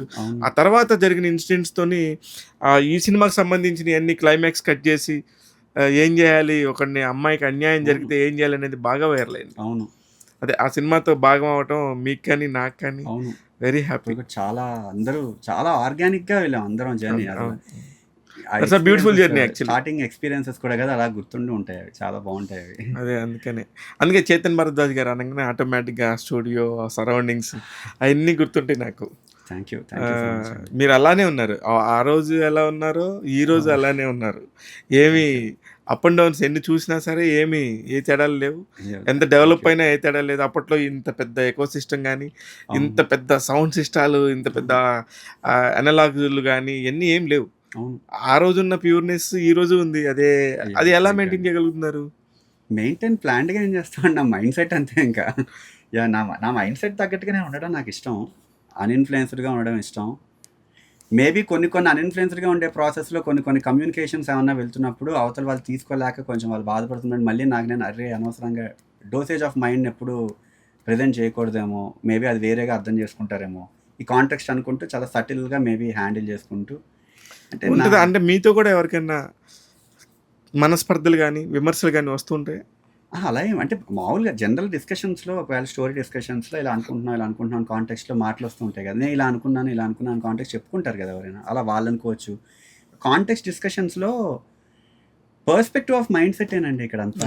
Exactly. It's not at all అవతల వాళ్ళు తప్పు చేశారా, నేను తప్పు చేశాను అన్న కాంటెక్స్ట్ అనేది నేను అసలు పట్టించుకోను. ఎండ్ ఆఫ్ ది డే మళ్ళీ నా మైండ్ సెట్ ఎలా ఉంటుందంటే, నేను ఏమన్నా ఒక మాట అన్నా కూడా సపోజ్ అన్న మూమెంట్ అంటే ప్రొఫెషనల్ లైఫ్‌లో అనే రైట్ ఉండకపోవచ్చు. ఎందుకంటే అవతల ఎలా తీసుకుంటారో తెలీదు కాబట్టి. పర్సనల్ ఫ్రెండ్స్ అవ్వచ్చు, లేకపోతే ఇలా నేను రెండో రోజుకి మళ్ళీ నాకు నేనే బాధపడతారే అనవసరంగా నాకు అర్హత లేదు కదా అవతల వాళ్ళని హర్ట్ చేసే అర్హత. ఎందుకు మేబీ అనవసరంగా కమ్యూనికేషన్‌లు పెరగడం వల్ల వచ్చే ఇబ్బందులేమో ఇవి. చాలా తక్కువ లిమిటెడ్ కమ్యూనికేషన్‌తో ఉంటారేమో నాకు తెలిసినంత వరకు. ఇంట్లో వాళ్ళతో బానే అంత ఇంట్లో మాట్లాడుకుంటాను. వాళ్ళతో కాదు సార్. బయట మనం ఉన్న ప్రపంచం సినిమా ప్రపంచం. సినిమా ప్రపంచంలో ఉండాల్సినంత మాట్లాడతానండి నేను. కమ్యూనికేషన్ ఉండదేమో. నాతో అటాచ్డ్‌గా ఉండగలిగే వాళ్ళతో మాట్లాడతాను definitely. Attached in the sense ఏంటి పాజిటివ్‌గా నాకు నచ్చినట్టుగా ఉండమని కాదు. అదే వైబ్ వైబ్ ఉంటుంది కదా. కుదిరితే అది ఎవరికైనా అంతే సార్. ఎవరికైనా అంతే. కాకపోతే చైతన్య గారు చూసీగా కొంతమంది అలా ఉంటారేమో. అలా ఏం లేదు. కొంతమందితో నేను డెఫినెట్‌లీ చాలా సరదా నాతో అయితే మాత్రం చాలా బాగుంటారు అబ్బా. అయ్యో, నేను ఎవరితో అడిగినా నేను I'm so happy with Chaitanya గారు అని చెప్తాను. Thank you. ఎనీవేస్ అసలు ఎక్స్ట్రాడినరీ కన్వర్జేషన్. Yeah. మీరు ఇంకేమైనా చెప్పాలనుకుంటున్నారా మా టాక్ తెలుగు ప్రేక్షకులకి? డెఫినెట్‌లీ ఒక్కటైతే ఈ ఆదరణ 100% నాలాంటి నా పని నేను చేసుకుంటూ బెటర్‌గా నేను ఏమన్నా పోర్ట్రే చేయాలి అన్న ఒక చిన్న పాజిటివ్ జీల్ నన్ను కాపాడుతున్న ఎనర్జీ ఏమన్నా ఉంది అంటే జనాల నుండి వచ్చే ఆదరణే 100% ష్యూర్‌గా. అది డెఫినెట్‌లీ నాకు ఉండడం అదృష్టంగా ఫీల్ అవుతూ ఉంటాను ఇప్పుడు. ఎందుకంటే దానివల్ల నాకు ఒక ఆ హ్యాపీనెస్, ఆ డ్రైవ్ హ్యాపీనెస్ ఎప్పుడూ వస్తూ ఉంటుంది. అండ్ ఒక్కటే ఏంటంటే ప్రతి ఆర్టిస్ట్ కొంతమంది ఇప్పుడు మనకి తెలుగులో చూస్తే నాకు అనిపించింది చాలామంది ఇండిపెండెంట్ ఆర్టిస్టులు ఉన్నారు, చాలామంది కొత్త మ్యూజిషియన్స్ ఉన్నారు, చాలామంది ఉన్నారు. లెట్ అస్ స్టార్ట్ బిల్డింగ్ ఏమంటారు ఇండిపెండెంట్ మ్యూజిక్ని వినడం ఎక్కువ అలవాటు చేసుకోగలిగితే Correct. సినిమాలతో పాటు. ఎందుకంటే మ్యూజిక్ డివిజన్ వాడిని కాబట్టి నేను ఆ విషయంలో ఒకసారి చెప్దామని కాంటెక్స్ట్. ఇట్ డజంట్ మీన్ ఉండట్లేదని కాదు కానీ బట్ కాంటెక్స్ట్ ఏంటి అంటే ఇండిపెండెంట్ మ్యూజిషియన్స్ ఉన్నారు చాలామంది, కొత్త మ్యూజిషియన్స్ ఉన్నారు. అఫ్కోర్స్ ఇప్పుడు వచ్చే కొత్త మూవీస్ అన్నీ యాక్సెప్ట్ చేస్తున్నారు, పాటలు వర్కౌట్ అవుతున్నాయి కొత్త మ్యూజిక్ కంపోజర్స్ అందరివి. నాది ఎప్పటి నుండో RXN నుంచి అందరూ సపోర్ట్ చేసుకుంటూ వస్తున్నారు. బట్ అలా సినిమా వర్కౌట్ అవుతుందా, సినిమా వర్కౌట్ అవ్వట్లేదా అన్న కాంటెక్స్ట్ అసలు పట్టించుకోకుండా let us start listening to all music experiences. అంటే మల్టిపుల్ మ్యూజిక్ ఎక్స్పీరియన్సెస్ ఉంటుంటాయి కదా, వాటిని వింటూ ఉండగలిగితే మీరు మేబీ మీలో ఉన్న ఒక పాజిటివ్ ఆరా వల్ల మీ రెస్పాన్సెస్ వల్ల చాలామంది ప్రొడ్యూసర్స్ ఆర్ డైరెక్టర్స్ ఆ కొత్త మ్యూజిషియన్స్ని మీ ఆరా స్ట్రెంత్ తీసుకుని వాళ్ళు హైర్ చేసుకోవచ్చు. దానివల్ల వాళ్ళు మెయిన్ స్ట్రీమ్ మ్యూజిషియన్స్ అవ్వగలుగుతారు. దానివల్ల ఏమవుతుంది, ఒక రే ఆఫ్ హోప్ వాళ్ళకేం క్రియేట్ అవుతుంది, వాళ్ళ కొత్త టాలెంట్ మీకు చూపించాలన్న క్యూరియాసిటీ పెరుగుతుంది. అండ్ సర్ప్రైజెస్ డెఫినెట్లీ మీ అందరి జీవితాల్లో కూడా వస్తూ ఉంటాయి. ఎందుకంటే మీ అందరు వినడం ఇష్టపడుతున్నప్పుడు అందరూ ఆడియోని కొత్త ఆడియో కూడా వచ్చే స్కోప్ ఉంటుంది. సో ఆబ్వియస్గా ఏమవుతుంది, వినడం ఇష్టపడే యాట్రిబ్యూట్ మీలో కూడా వైడ్గా తెలుగులో ఇలాంటి కొత్త కైండ్ ఆఫ్ కలర్ కూడా మ్యూజిక్ చేయగలుగుతున్నారు. ఎందుకంటే నేను నోటీస్ చేసిన తెలుగులో వాయిడ్ క్రియేట్ అయింది. చాలా వరకు తెలుగులో మ్యూజిక్ కంపోజర్స్ ఎక్కువ మంది బయటికి రావట్లేదు కొత్త వాళ్ళే. సంభవం అది వేరియస్ రీజన్స్, జెన్యూన్ రీజన్స్ అవన్నీ కూడా. బ్రాండ్ వాల్యూ అనేది ఇప్పుడు డిఫైన్ అయిపోయింది. సో మీరందరి సపోర్ట్ వల్ల ఒక రియల్ టాలెంట్ ఎవడైతే ఒక ఇండిపెండెంట్ ఆర్టిస్ట్ అవ్వచ్చు, ఆల్రెడీ ఎగ్జిస్టింగ్ ఆర్టిస్టులు అవ్వచ్చు, ఇప్పుడు నేనైనా ఎవరైనా చాలా మేమందరం వెళ్తున్నాం, జర్నీ స్టార్ట్ అయింది, వెళ్తున్నాం. కొత్త ఆర్టిస్టులు చాలామంది ఉన్నారు. సో అందరి పాటలు వింటూ ఉండండి, ఇంట్రెస్ట్ కల్టివేట్ చేసుకోండి. It will be a very advantages to the other person. మీ వల్ల ఇంకొక వ్యక్తికి ఒక ఉపాధి క్రియేట్ అవుతుంది అండ్ మీకు కొత్త ఎక్స్పీరియన్స్ ఇవ్వగలిగే ఒక ఆపర్చునిటీ క్రియేట్ అవుతుంది. అండ్ ఈ వాయిడ్ క్రియేట్ అవ్వదు. ఒక మిడ్ లెవెల్ సినిమా వచ్చినా, పెద్ద సినిమాలు వచ్చినా, చిన్న సినిమాలు వచ్చినా, 3 సినిమాలు వచ్చినా కూడా ఇక్కడున్న మ్యూజిషియన్స్ని బెటర్గా పోర్ట్రే చేయగలిగే ఇంట్రెస్ట్ వస్తుంది డైరెక్టర్స్ కావచ్చు, ప్రొడ్యూసర్స్ కావచ్చు. ఎందుకంటే బిజినెస్ ఆస్పెక్ట్స్లో కూడా మీ అందరూ ఆధారం ఉంది కాబట్టి వాళ్ళకి లేబుల్ నుంచి బెటర్ వాల్యూ వస్తుంది కాబట్టి వాళ్ళు ఇష్టపడతారు, ప్రొడ్యూసర్స్ కూడా. So these are all very important. మీరు అందరూ ఇవి చేస్తే డెఫినెట్లీ నాలాంటి చాలామంది కొత్త ఇండిపెండెంట్ ఆర్టిస్టులు అవ్వచ్చు, కొత్త మ్యూజిషియన్స్ అవ్వచ్చు, వాళ్ళకి చాలా రే ఆఫ్ హోప్ ఉంటుంది. సో ఇది చేయగలిగితే మీరు చాలా హెల్ప్ చేసినట్టు అవుతుంది ప్రతి మ్యూజిషియన్కి.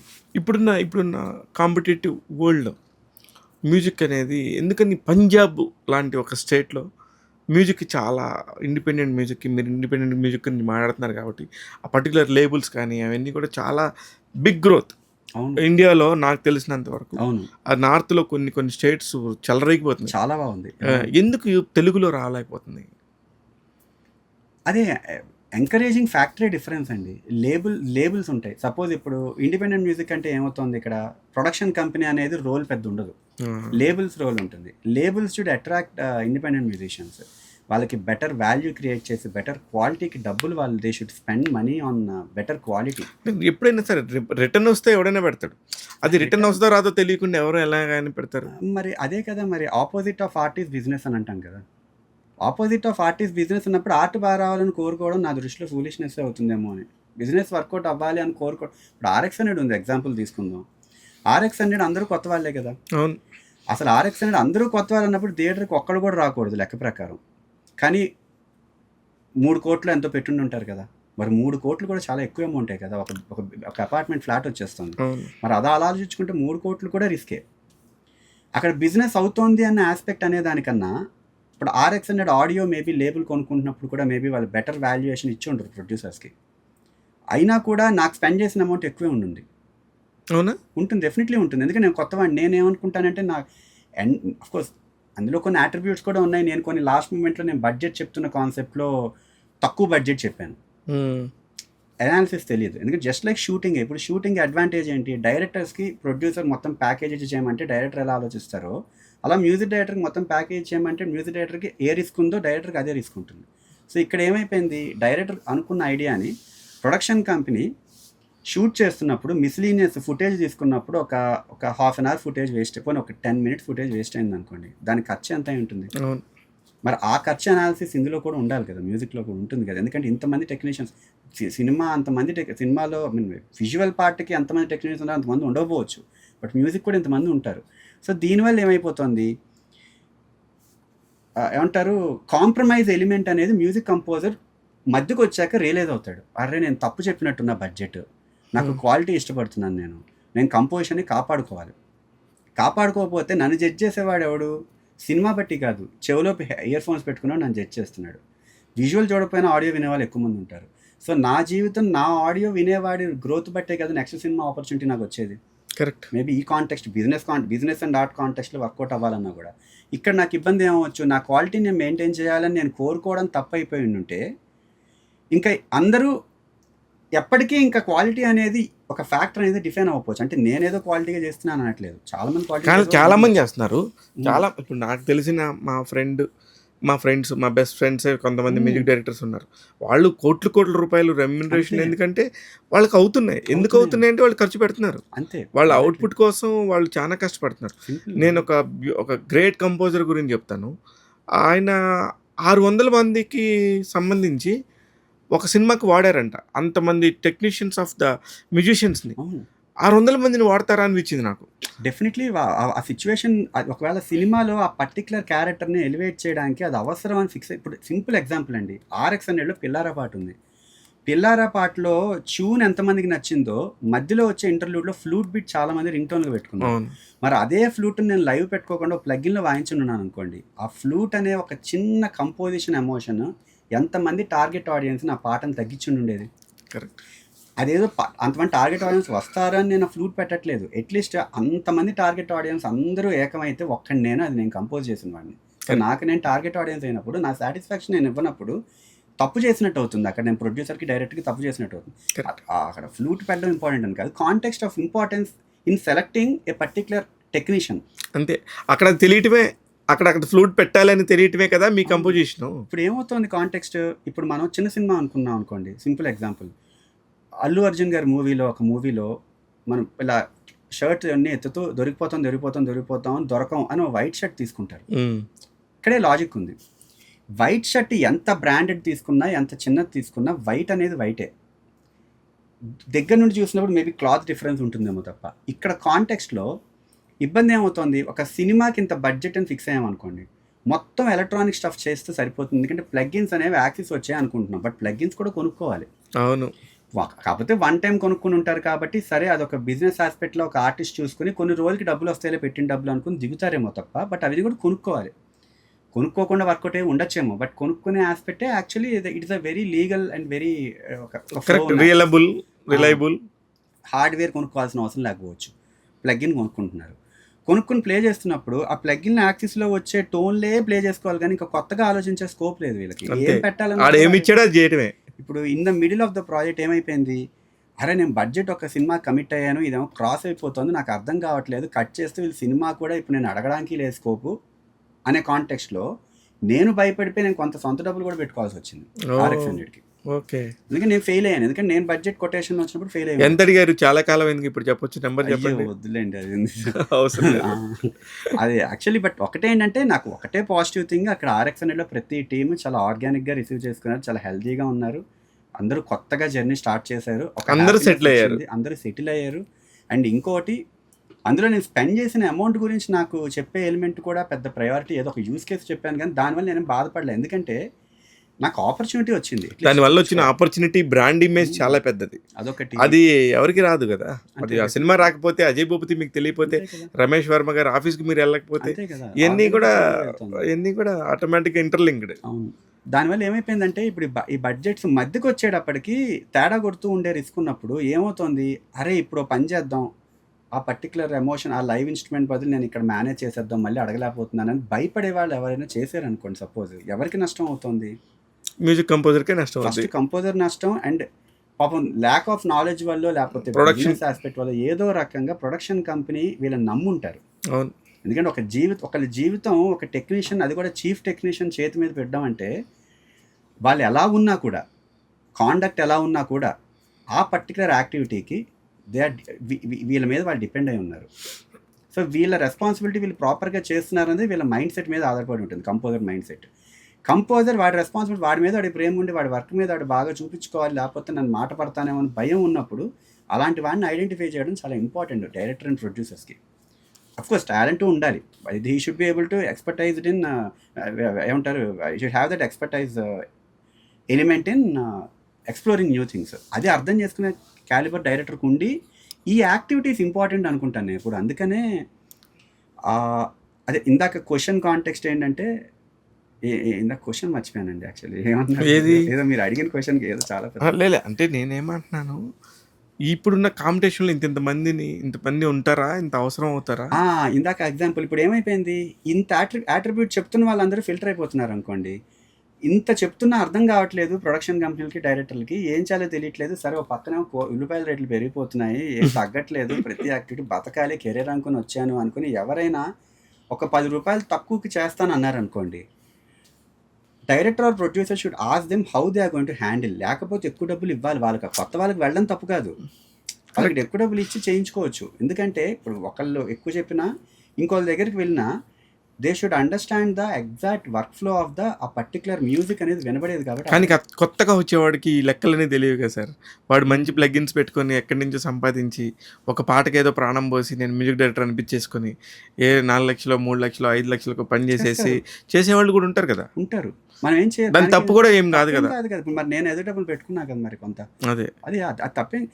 నేను అంటుంది ఇవన్నీ కాదు అసలు ఇంపార్టెంట్. ఒక డైరెక్టర్కి ఈ పర్టికులర్ మ్యూజిక్ డైరెక్టర్ అయితే ఈ సినిమాకి ప్రాపర్గా జస్టిఫై చేస్తాడని అనుకుంటే, ఈ మ్యూజిక్ డైరెక్టర్ కాకపోయినా 3-4 అనుకున్నారు అనుకోండి, ఆ 3-4 కానంత కాంప్రమైజింగ్ డివిజన్లోకి వెళ్తే డైరెక్టర్ సినిమా చేయడం వల్ల అతనికి నష్టం కూడా జరగచ్చు కదా. దాన్ని ఇన్వెస్ట్ చేసి అదంతే, అది చాలా పెద్ద నష్టం. అది టెక్నీషియన్లో వాల్యూ క్రియేట్ చేసుకుని వాళ్ళు ఒకవేళ ఫైనాన్షియల్లీ కొంచెం పర్వాలేదు హ్యాండిల్ చేయగలుగుతారు అనుకున్నప్పుడు, ఇన్ఫాక్ట్ కొత్త వాళ్ళ దగ్గర వెళ్ళడం కూడా ఉపయోగమే. But he should be able to handle that, లేకపోతే ఉపయోగం లేదు. ఇప్పుడు ఏమవుతుంది, అవును అదే అక్కడ ఇంకో చైతన్య భరద్వాజ్ వచ్చి పుట్టొచ్చు కదా. ఇప్పుడు ప్రాబ్లం ఏమవుతుందంటే, ఆలోచించే కాంటెక్స్ట్ ఎక్కడ బ్యాడ్ అవుతుందంటే, అంటే తేడా కొడుతుందంటే, బిజినెస్ అవ్వట్లేదు అన్న కాంటెక్స్ట్లో ఎంచుకునే ఆప్షన్స్లో వచ్చేవి తేడాలు ఎక్కువ కొడతాయి. బిజినెస్ అవ్వడం అనేది ఏముందండి, బిజినెస్ ఒక ఇప్పుడు రేబుల్ ఉంది సపోజ్, బ్యాక్గ్రౌండ్ స్కోర్ కన్నా సాంగ్స్ అనేవి ఫస్ట్ ఇనీషియల్గా బాగా అడ్వాంటేజెస్ థింగ్.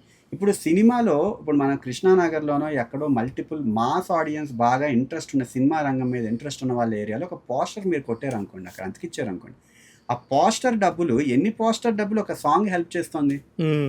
అది దృష్టిలో పెట్టుకుంటే సినిమాకి సాంగ్ వర్కౌట్ అవ్వకపోయినా కూడా వాళ్ళు పోస్టర్కి అయితే డబ్బులు పెట్టుకోవాలి కదా సినిమా కోసం, 100% పెట్టుకోవాలి. ఆ డబ్బులు సేవ్ ఇక్కడ సాంగ్ ద్వారా అవుతున్నప్పుడు ఈ కంపోజర్ యొక్క యాట్రిబ్యూట్, సరే ఇతని బాధ నాకు అర్థం కావట్లేదు, క్వాలిటీ కాంటెక్స్ట్ ఏదో మాట్లాడుతున్నారు, సరే అతను ప్యాషన్ కనబడుతుంది, కానీ ప్రాక్టికల్గా నాకు బిజినెస్ కనబడట్లేదు, అని అనుకునే దానిలో ఈ యూస్ కేస్ కూడా ఆలోచించగలగాలి కదా. Correct correct. అదే మీరు చెప్పేవన్నీ కూడా ఒకదానికి ఇంటర్లింకే, దేన్ని అది తీసేసేది ఏమి ఉండదు. టాలెంట్ కాంటెక్స్ట్ ఉంటే పర్వాలేదు. టాలెంట్ కాంటెక్స్ట్లో కొత్త వాళ్ళ దగ్గర వెళ్ళారు అనుకోండి, టాలెంట్ ఇన్ ద సెన్స్ ఏంటో సినిమాకి సెట్ అయ్యే టాలెంట్. కరెక్ట్. ఇప్పుడు మీరు చైతన్ భరద్వాజ్ గారి చేతిలో ఎన్ని సినిమాలు ఉన్నాయి, ఏమేమి సినిమాలు చేయబోతున్నారు? ఇప్పుడు ప్రెసెంట్ నేను మైత్రి మూవీ మేకర్స్ రామ్ అబ్బరాజ్ గారు, శ్రీ విష్ణు గారు మూవీ చేస్తున్నాను. సూపర్ అండి, మంచి ప్రోడక్ట్. చాలా ఆర్గానిక్గా బాగా వెళ్తున్నాయి. ఇంకొకటి గోపి అని సమ్మతమేక్ చేశారు డైరెక్టర్. నెక్స్ట్ ఇంకో మూవీ లవ్ జాతర అని అంకిత్ కోయ హీరో. అవును అంకిత్ కోయ గురించి చెప్పాలి. అసలు ఎంత బాగా చెప్తున్నాడు ఆ లవ్ జాతర గురించి. నాకు పర్సనల్గా ఈజ్ లైక్ మై బ్రదర్. చాలా బాగా చెప్తున్నాడు. చాలా మంచి మూవీ, చాలా బాగా బయటకు వస్తే బాగా జనాల్లోకి వెళ్తుంది. చాలా బాగా అతను కూడా దాని మీద చాలా ఆశ పెట్టుకున్నాడు, సమ్మతమే డైరెక్టర్ గారు గోపి గారి మీద. అవును, చాలా ప్యాషన్ గా చేస్తున్నారు అతను. చాలా అసలు అయిపోయిందా మీ కంపోజిషన్? అయిపోయిందా? 3 సాంగ్స్ అయ్యాయి, ఇంకొక సాంగ్ ఉంది, బట్ అవి కూడా చాలా బాగా వర్కౌట్ అయ్యాయి సాంగ్స్. రామ్ అబ్బరాజ్ గారి మూవీ కూడా బాగా వర్కౌట్ అయింది. ఇంకొకటి సుధాకర్ అని డైరెక్టర్, అతనిది డెబ్యూ డైరెక్టర్. అతనిది అంతకుముందు ఎక్కడ చేశారు ఆయన? ఇంతకు ముందు యాక్చువల్లీ తెలీదు, ఎగ్జాక్ట్లీ ఐడియా లేదు, బట్ ఏదో చెప్పారు కానీ నాకు గుర్తులేదు. సో అతను యాక్చువల్లీ తిరువీర్ గారు హీరో దానికి. అది కొంచెం మంచి ఎమోషనల్, ఇడ్లీ కొట్టు లాగా ఒక ఎమోషనల్ మూవీ, చాలా బాగుంది సబ్జెక్ట్. డెఫినెట్లీ ఆడియన్స్లో ఏడుపు వస్తుంది ఆ సినిమా చూస్తున్నప్పుడు, ఎమోషనల్ కనెక్టివిటీ. తిరువీర్ గారు హీరో. ప్రొడక్షన్ హౌస్ కొత్త అతను వేణు అని ప్రొడ్యూసర్ అతనిది. అండ్ ఇంకొకటి అశోక్ గారు, డైరెక్టర్ అశోక్ గారు, అతను డెబ్యూయే. అతను ఒకటి చేస్తున్నాను, అది కూడా చాలా మంచి సబ్జెక్ట్. అది ఒక డిఫరెంట్ ఆరాలో ఉంది, ఆ సబ్జెక్ట్ కూడా బాగా చేస్తున్నాను. దానికి కమిటీ కుర్రాళ్ళు హీరో అతను చేస్తున్నారు. Very good. ఇంకొక మూవీ రంభావరసి మేనక అని చేస్తున్నాను, హాస్య మూవీస్. అవును, రాజేష్ దండ గారిది. చంద్రమోహన్ గారు డైరెక్టర్, అల్లరి నరేష్ గారు హీరో.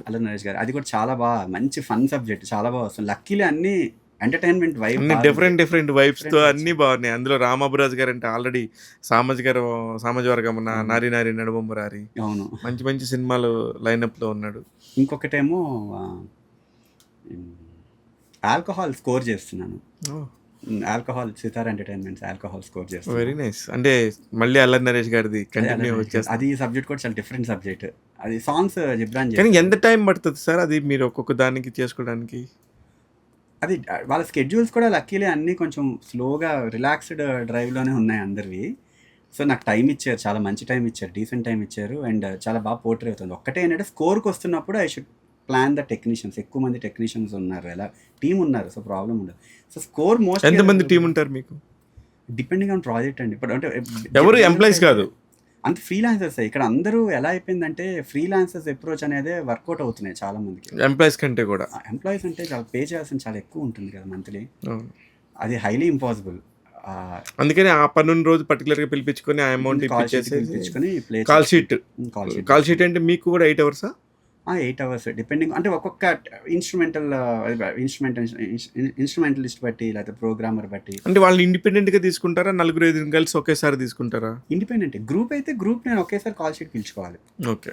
ఇప్పుడు పర్కసివ్ గ్రూప్ అందంటే ఒక 16 మంది వస్తారు, వచ్చి ప్లే చేయించుకోవడం. ఏం గ్రూపు?